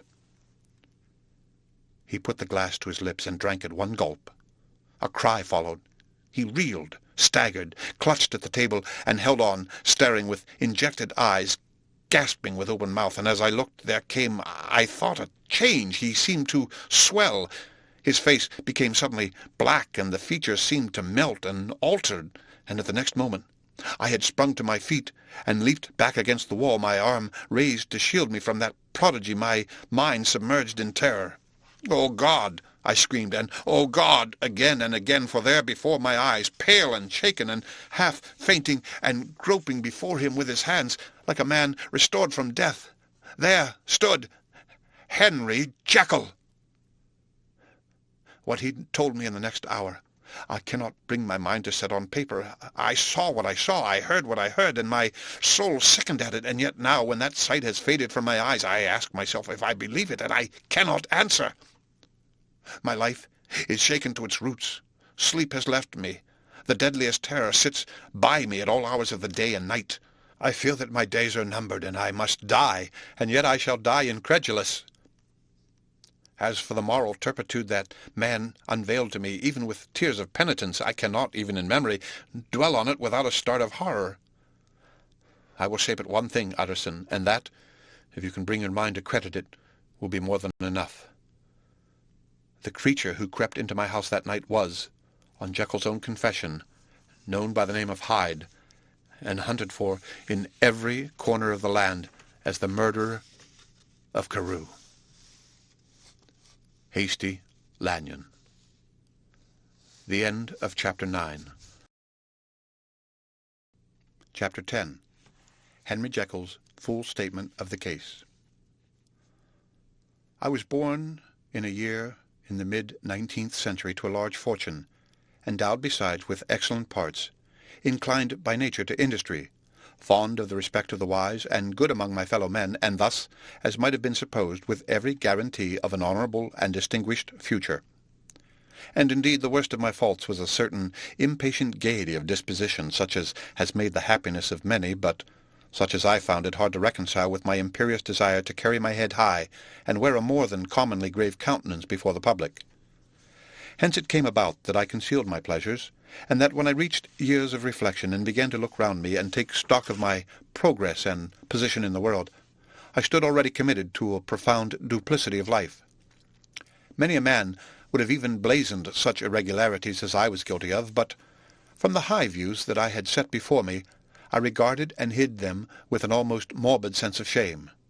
It was thus rather the exacting nature of my aspirations than any particular degradation in my faults that made me what I was, and, with even a deeper trench than in the majority of men, severed in me those provinces of good and ill which divide and compound man's dual nature.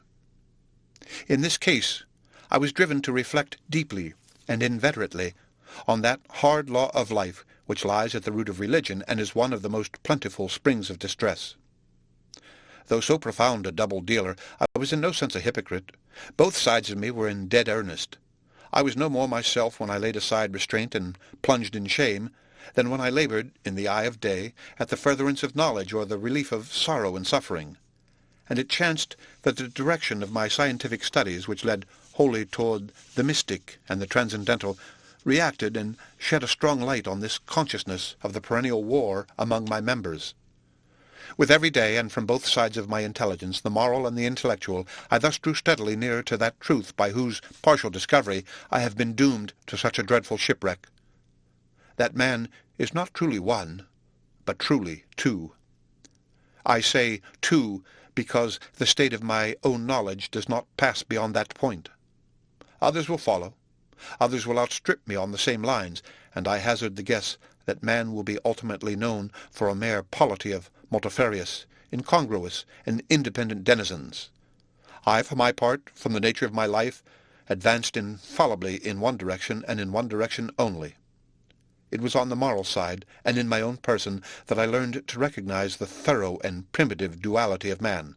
I saw that, of the two natures that contended in the field of my consciousness, even if I could rightly be said to be either, it was only because I was radically both. And from an early date, even before the course of my scientific discoveries had begun to suggest the most naked possibility of such a miracle, I had learned to dwell with pleasure as a beloved daydream on the thought of the separation of these elements. If each, I told myself, could but be housed in separate identities, life would be relieved of all that was unbearable. The unjust, delivered from the aspirations, might go his way and remove of his more upright twin, and the just could walk steadfastly and securely on his upward path, doing the good things in which he found his pleasure, and no longer exposed to disgrace and penitence by the hands of this extraneous evil. It was the curse of mankind that these incongruous faggots were thus bound together, that, in the agonized womb of consciousness, these polar twins should be continuously struggling. How then were they dissociated? I was so far in my reflections when, as I have said, a sidelight began to shine upon the subject from the laboratory table. I began to perceive more deeply than it has ever yet been stated the trembling immateriality, the mist-like transience of this seemingly so solid body in which we walk attired. Certain agents I found to have the power to shake and to pluck back that fleshly vestment, even as a wind might toss the curtains of a pavilion. For two good reasons, I will not enter deeply into this scientific branch of my confession. First, because I have been made to learn that the doom and burthen of our life is bound forever on man's shoulders, and when the attempt is made to cast it off, it but returns upon us with more unfamiliar and more awful pressure. Second, because, as my narrative will make, alas, too evident, my discoveries were incomplete.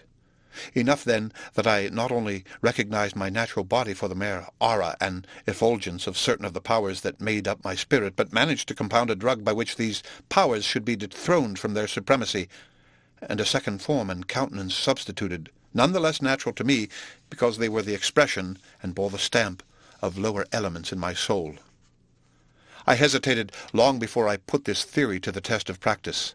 I knew well that I risked death, for any drug that so potently controlled and shook the very fortress of identity might, by the least scruple of an overdose, or at the least inopportunity in the moment of exhibition, utterly blot out that immaterial tabernacle which I looked to it to change. But the temptation of a discovery so singular and profound at last overcame the suggestions of alarm. I had long since prepared my tincture. I purchased at once from a firm of wholesale chemists a large quantity of a particular salt which I knew from my experiments to be the last ingredient required, and late one accursed night I compounded the elements, watched them boil and smoke together in the glass, and when the ebullition had subsided, with a strong glow of courage, drank off the potion. The most racking pangs succeeded, a grinding in the bones, deadly nausea, and a horror of the spirit that cannot be exceeded at the hour of birth or death. Then these agonies began swiftly to subside, and I came to myself as if out of a great sickness. There was something strange in my sensations, something indescribably new, and, from its very novelty, incredibly sweet. I felt younger, lighter, happier in body. Within I was conscious of a heady recklessness, a current of disordered sensual images running like a mill-race in my fancy, a solution of the bonds of obligation, an unknown but not an innocent freedom of the soul. I knew myself at the first breath of this new life to be more wicked, tenfold more wicked, sold a slave to my original evil, and the thought in that moment braced and delighted me like wine. I stretched out my hands, exulting in the freshness of these sensations, and in the act I was suddenly aware that I had lost in stature. There was no mirror at that date in my room. That which stands beside me as I write was brought there later on, and for the very purpose of these transformations. The night, however, was far gone into the morning. The morning, black as it was nearly ripe for the conception of the day. The inmates of my house were locked in the most rigorous hours of slumber, and I determined, flushed as I was with hope and triumph, to venture in my new shape as far as to my bedroom. I crossed the yard, wherein the constellations looked down upon me. I could have thought with wonder the first creature of that sort that their unsleeping vigilance had yet disclosed to them. I stole through the corridors, a stranger in my own house, and coming to my room, I saw for the first time the appearance of Edward Hyde. I must here speak by theory alone, saying not that which I know, but that which I suppose to be most probable. The evil side of my nature, to which I had now transferred the stamping efficacy, was less robust and less developed than the good which I had just disposed.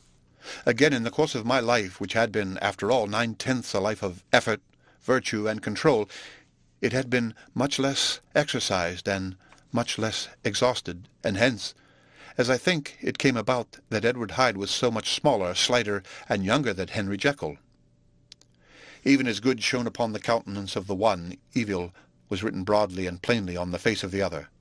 Evil, besides, which I must still believe to be the lethal side of man, had left on that body an imprint of deformity and decay, and yet, when I looked upon that ugly idol in the glass, I was conscious of no repugnance, rather of a leap of welcome. This too was myself. It seemed natural and human. In my eyes it bore a livelier image of the spirit. It seemed more express and single than the imperfect and divided countenance I had been hitherto accustomed to call mine. And in so far I was doubtless right. I have observed that when I wore the semblance of Edward Hyde, none could come near to me at first without a visible misgivings of the flesh. This, as I take it, was because all human beings, as we meet them, are commingled out of good and evil, and Edward Hyde alone in the ranks of mankind was pure evil. I lingered but a moment at the mirror. The second and conclusive experiment had yet to be attempted. It yet remained to be seen if I had lost my identity beyond redemption, and must flee before daylight from a house that was no longer mine, and, hurrying back to my cabinet, I once more prepared and drank the cup, once more suffered the pangs of dissolution, and came to myself once more with the character, the stature, and the face of Henry Jekyll. That night I had come to the fatal crossroads. Had I approached my discovery in a more noble spirit, had I risked the experiment while under the empire of generous or pious aspirations, all must have been otherwise, and from those agonies of death and birth I had come forth an angel instead of a fiend. The drug had no discriminating action. It was neither diabolical nor divine. It but shook the doors of the prison-house of my disposition, and like the captives of Philippi, that which stood within ran forth.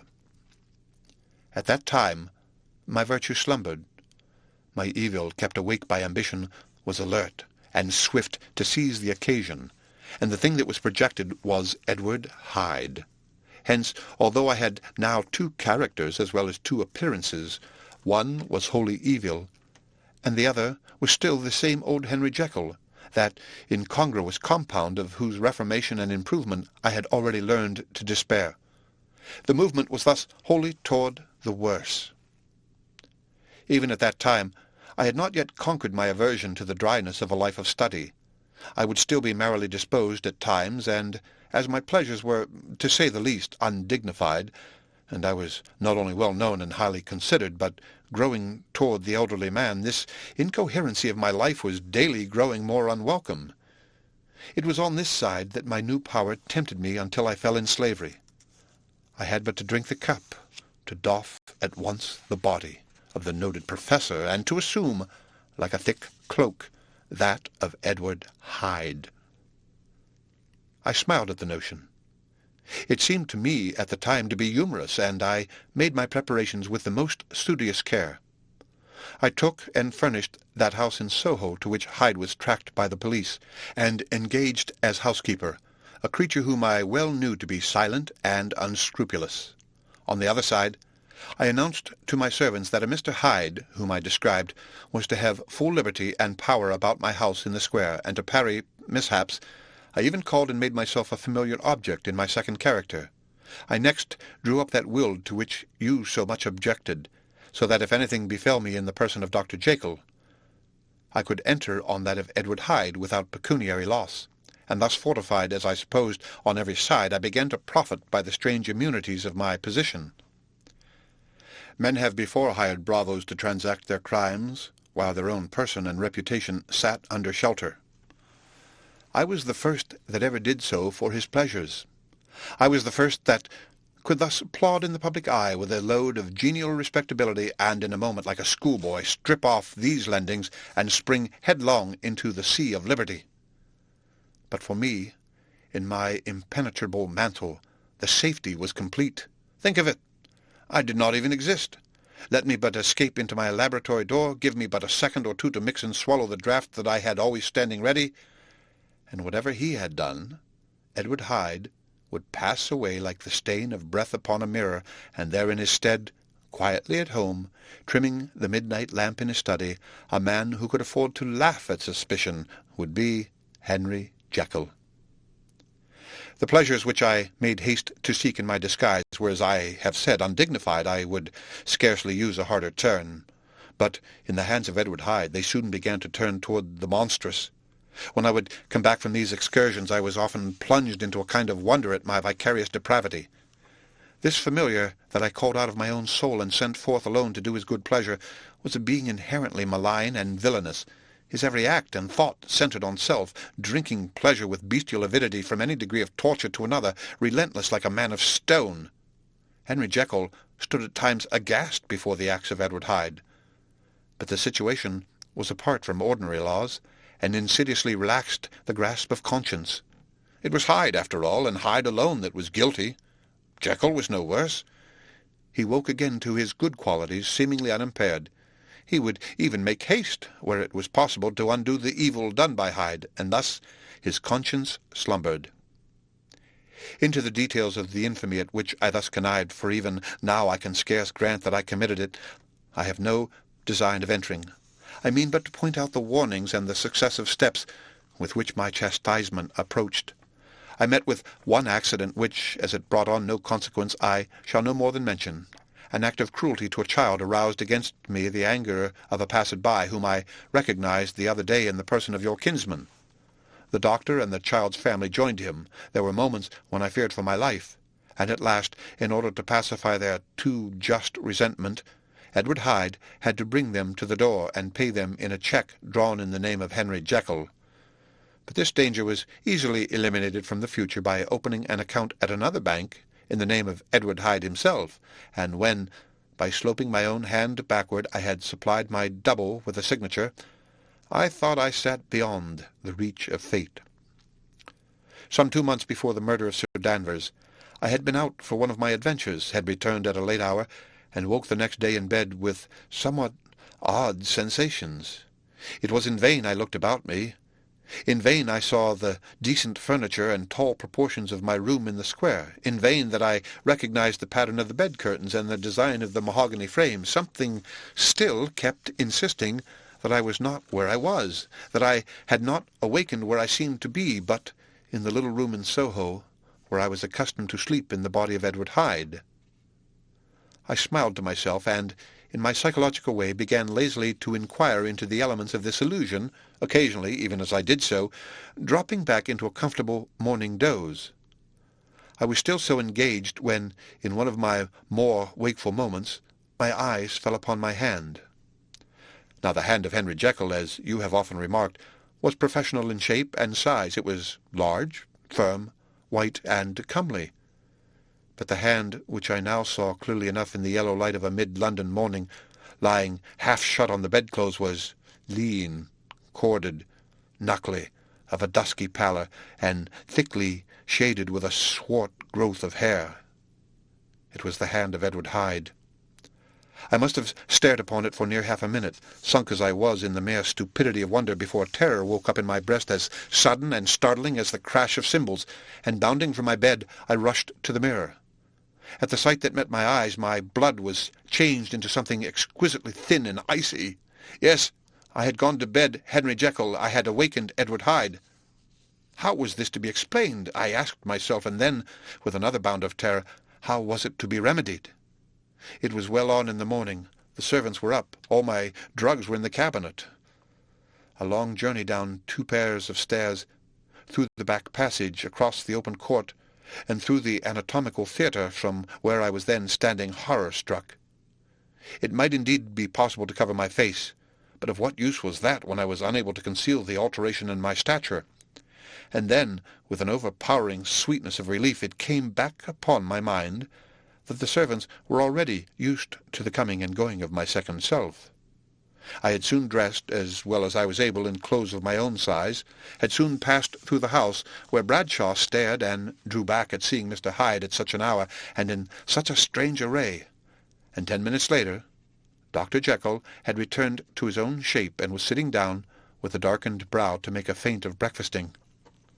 Small indeed was my appetite.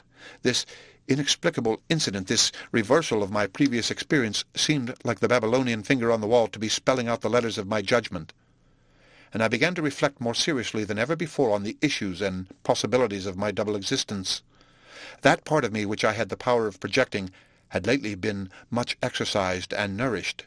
It had seemed to me of late as though the body of Edward Hyde had grown in stature, as though, when I wore that form, I were conscious of a more generous tide of blood, and I began to spy a danger that, if this were much prolonged, the balance of my nature might be permanently overthrown, the power of voluntary change be forfeited, and the character of Edward Hyde become irrevocably mine. The power of the drug had not been always equally displayed. Once, very early in my career, it had totally failed me. Since then, I had been obliged on more than one occasion to double, and once, with infinite risk of death, to treble the amount, and these rare uncertainties had cast hitherto the sole shadow on my contentment. Now, however, and in the light of that morning's accident, I was led to remark that, whereas in the beginning the difficulty had been to throw off the body of Jekyll, it had of late gradually but decidedly transferred itself to the other side. All things, therefore, seemed to point to this, that I was slowly losing hold of my original and better self, and becoming slowly incorporated with my second and worse. Between these two, I now felt I had to choose. My two natures had memory in common, but all other faculties were most unequally shared between them. Jekyll, who was composite, now with the most sensitive apprehensions, now with a greedy gusto, projected and shared in the pleasures and adventures of Hyde. Hyde was indifferent to Jekyll, or but remembered him as the mountain bandit remembers the cavern in which he conceals himself from pursuit. Jekyll had more than a father's interest. Hyde had more than a son's indifference. To cast in my lot with Jekyll was to die to those appetites which I had long secretly indulged and had of late begun to pamper. To cast it in with Hyde was to die to 1,000 interests and aspirations, and to become, at a blow and forever, despised and friendless. The bargain might appear unequal, but there was still another consideration in the scales. For while Jekyll would suffer smartingly in the fires of abstinence, Hyde would be not even conscious of all that he had lost. Strange as my circumstances were, the terms of this debate are as old and commonplace as man. Much the same inducements and alarms cast the die for any tempted and trembling sinner, and it fell out with me, as it falls with so vast a majority of my fellows, that I chose the better part, and was found wanting in the strength to keep to it. Yes, I preferred the elderly and discontented doctor, surrounded by friends and cherishing honest hopes, and bade a resolute farewell to the liberty, the comparative youth, the light step, leaping impulses, and secret pleasures that I had enjoyed in the disguise of Hyde. I made this choice perhaps with some unconscious reservation, for I neither gave up the house in Soho nor destroyed the clothes of Edward Hyde, which still lay ready in my cabinet. For 2 months, however, I was true to my determination. For 2 months I led a life of such severity as I had never before attained to, and enjoyed the compensations of an approving conscience. But time began at last to obliterate the freshness of my alarm. The praises of conscience began to grow into a thing of course. I began to be tortured with throes and longings, as of Hyde struggling after freedom, and at last, in an hour of moral weakness, I once again compounded and swallowed the transforming draught. I do not suppose that, when a drunkard reasons with himself upon his vice, he is once out of 500 times affected by the dangers that he runs through his brutish physical insensibility. Neither had I, long as I had considered my position, made enough allowance for the complete moral insensibility and insensate readiness to evil which were the leading characters of Edward Hyde. Yet it was by these that I was punished. My devil had been long caged. He came out roaring. I was conscious, even when I took the draught, of a more unbridled, a more furious propensity to ill. It must have been this, I suppose, that stirred in my soul that tempest of impatience with which I listened to the civilities of my unhappy victim. I declared at last before God, no man morally sane could have been guilty of that crime upon so pitiful a provocation, and that I struck in no more reasonable spirit than that in which a sick child may break a plaything. But I had voluntarily stripped myself of all those balancing instincts by which even the worst of us continues to walk with some degree of steadiness among temptations, and, in my case, to be tempted, however slightly, was to fall. Instantly the spirit of hell awoke in me and raged. With a transport of glee I mauled the unresisting body, tasting delight from every blow, and it was not till weariness had begun to succeed that I was suddenly, in the top fit of my delirium, struck through the heart by a cold thrill of terror. A mist dispersed. I saw my life to be forfeit, and fled from the scene of these excesses, at once glorying and trembling. My lust of evil gratified and stimulated, my love of life screwed to the topmost peg. I ran to the house in Soho, and, to make assurance doubly sure, destroyed my papers. Thence I set out through the lamplit streets in the same divided ecstasy of mind, gloating on my crime, light-headedly devising others in the future, and yet still hastening and still hearkening in my wake for the steps of the avenger. Hyde had a song upon his lips as he compounded the draught, and as he drank it pledged the dead man. The pangs of transformation had not done tearing him before Henry Jekyll, with streaming tears of gratitude and remorse, had fallen upon his knees and lifted his clasped hands to God. The veil of self-indulgence was rent from head to foot. I saw my life as a whole. I followed it up from the days of childhood, when I had walked with my father's hand, and through the self-denying toils of my professional life, to arrive again and again, with the same sense of unreality, at the damned horrors of the evening. I could have screamed aloud. I sought with tears and prayers to smother down the crowd of hideous images and sounds with which my memory swarmed against me, and still, between the petitions, the ugly face of my iniquity stared into my soul. As the acuteness of this remorse began to die away, it was succeeded by a sense of joy. The problem of my conduct was solved. Hyde was thenceforth impossible. Whether I would or not, I was now confined to the better part of my existence, and oh, how I rejoiced to think it! With what willing humility I embraced anew the restrictions of natural life! With what sincere renunciation I locked the door by which I had so often gone and come, and ground the key under my heel! The next day came the news that the murder had been overlooked, that the guilt of Hyde was patent to the world, and that the victim was a man high in public estimation. It was not only a crime, it had been a tragic folly. I think I was glad to know it. I think I was glad to have my better impulses thus buttressed and guarded by the terrors of the scaffold. Jekyll was now my city of refuge. Let but Hyde peep out an instant, and the hands of all men would be raised to take and slay him.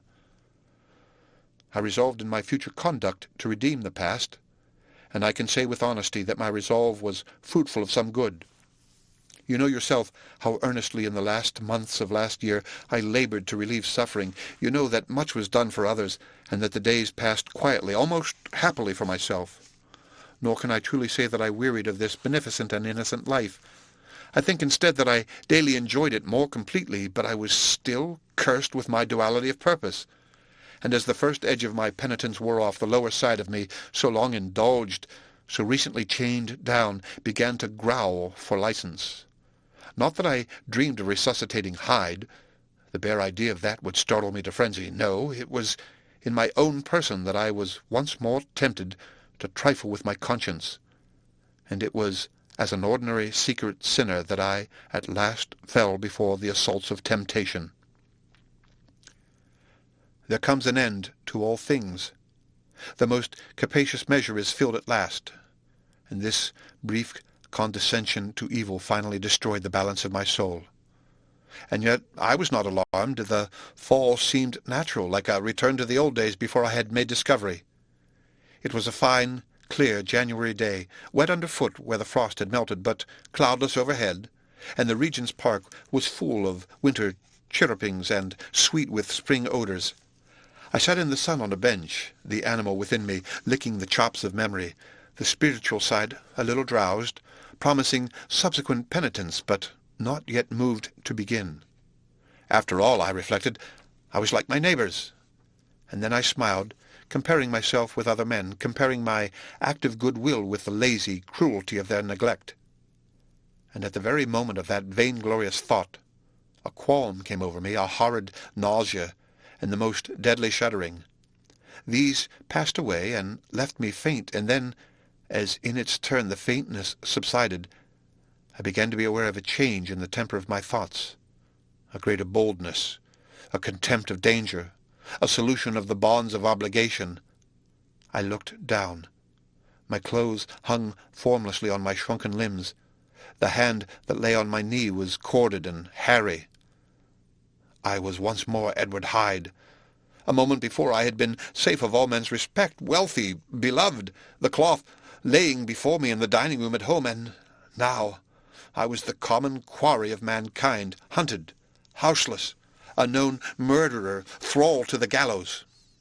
My reason wavered, but it did not fail me utterly. I have more than once observed that, in my second character, my faculties seemed sharpened to a point and my spirits more tensely elastic. Thus it came about that, where Jekyll perhaps might have succumbed, Hyde rose to the importance of the moment. My drugs were in one of the presses of my cabinet. How was I to reach them? That was the problem that, crushing my temples in my hands, I set myself to solve.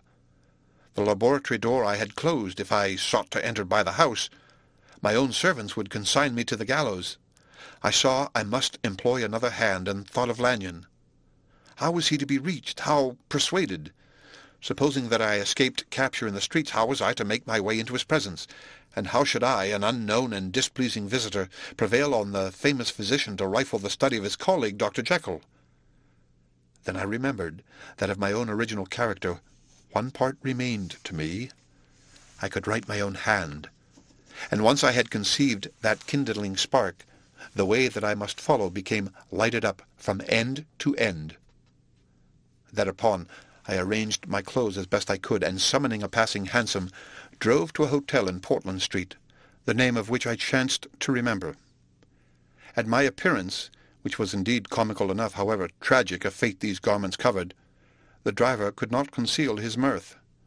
I gnashed my teeth upon him with a gust of devilish fury, and the smile withered from his face, happily for him, yet more happily for myself, for in another instant I had certainly dragged him from his perch.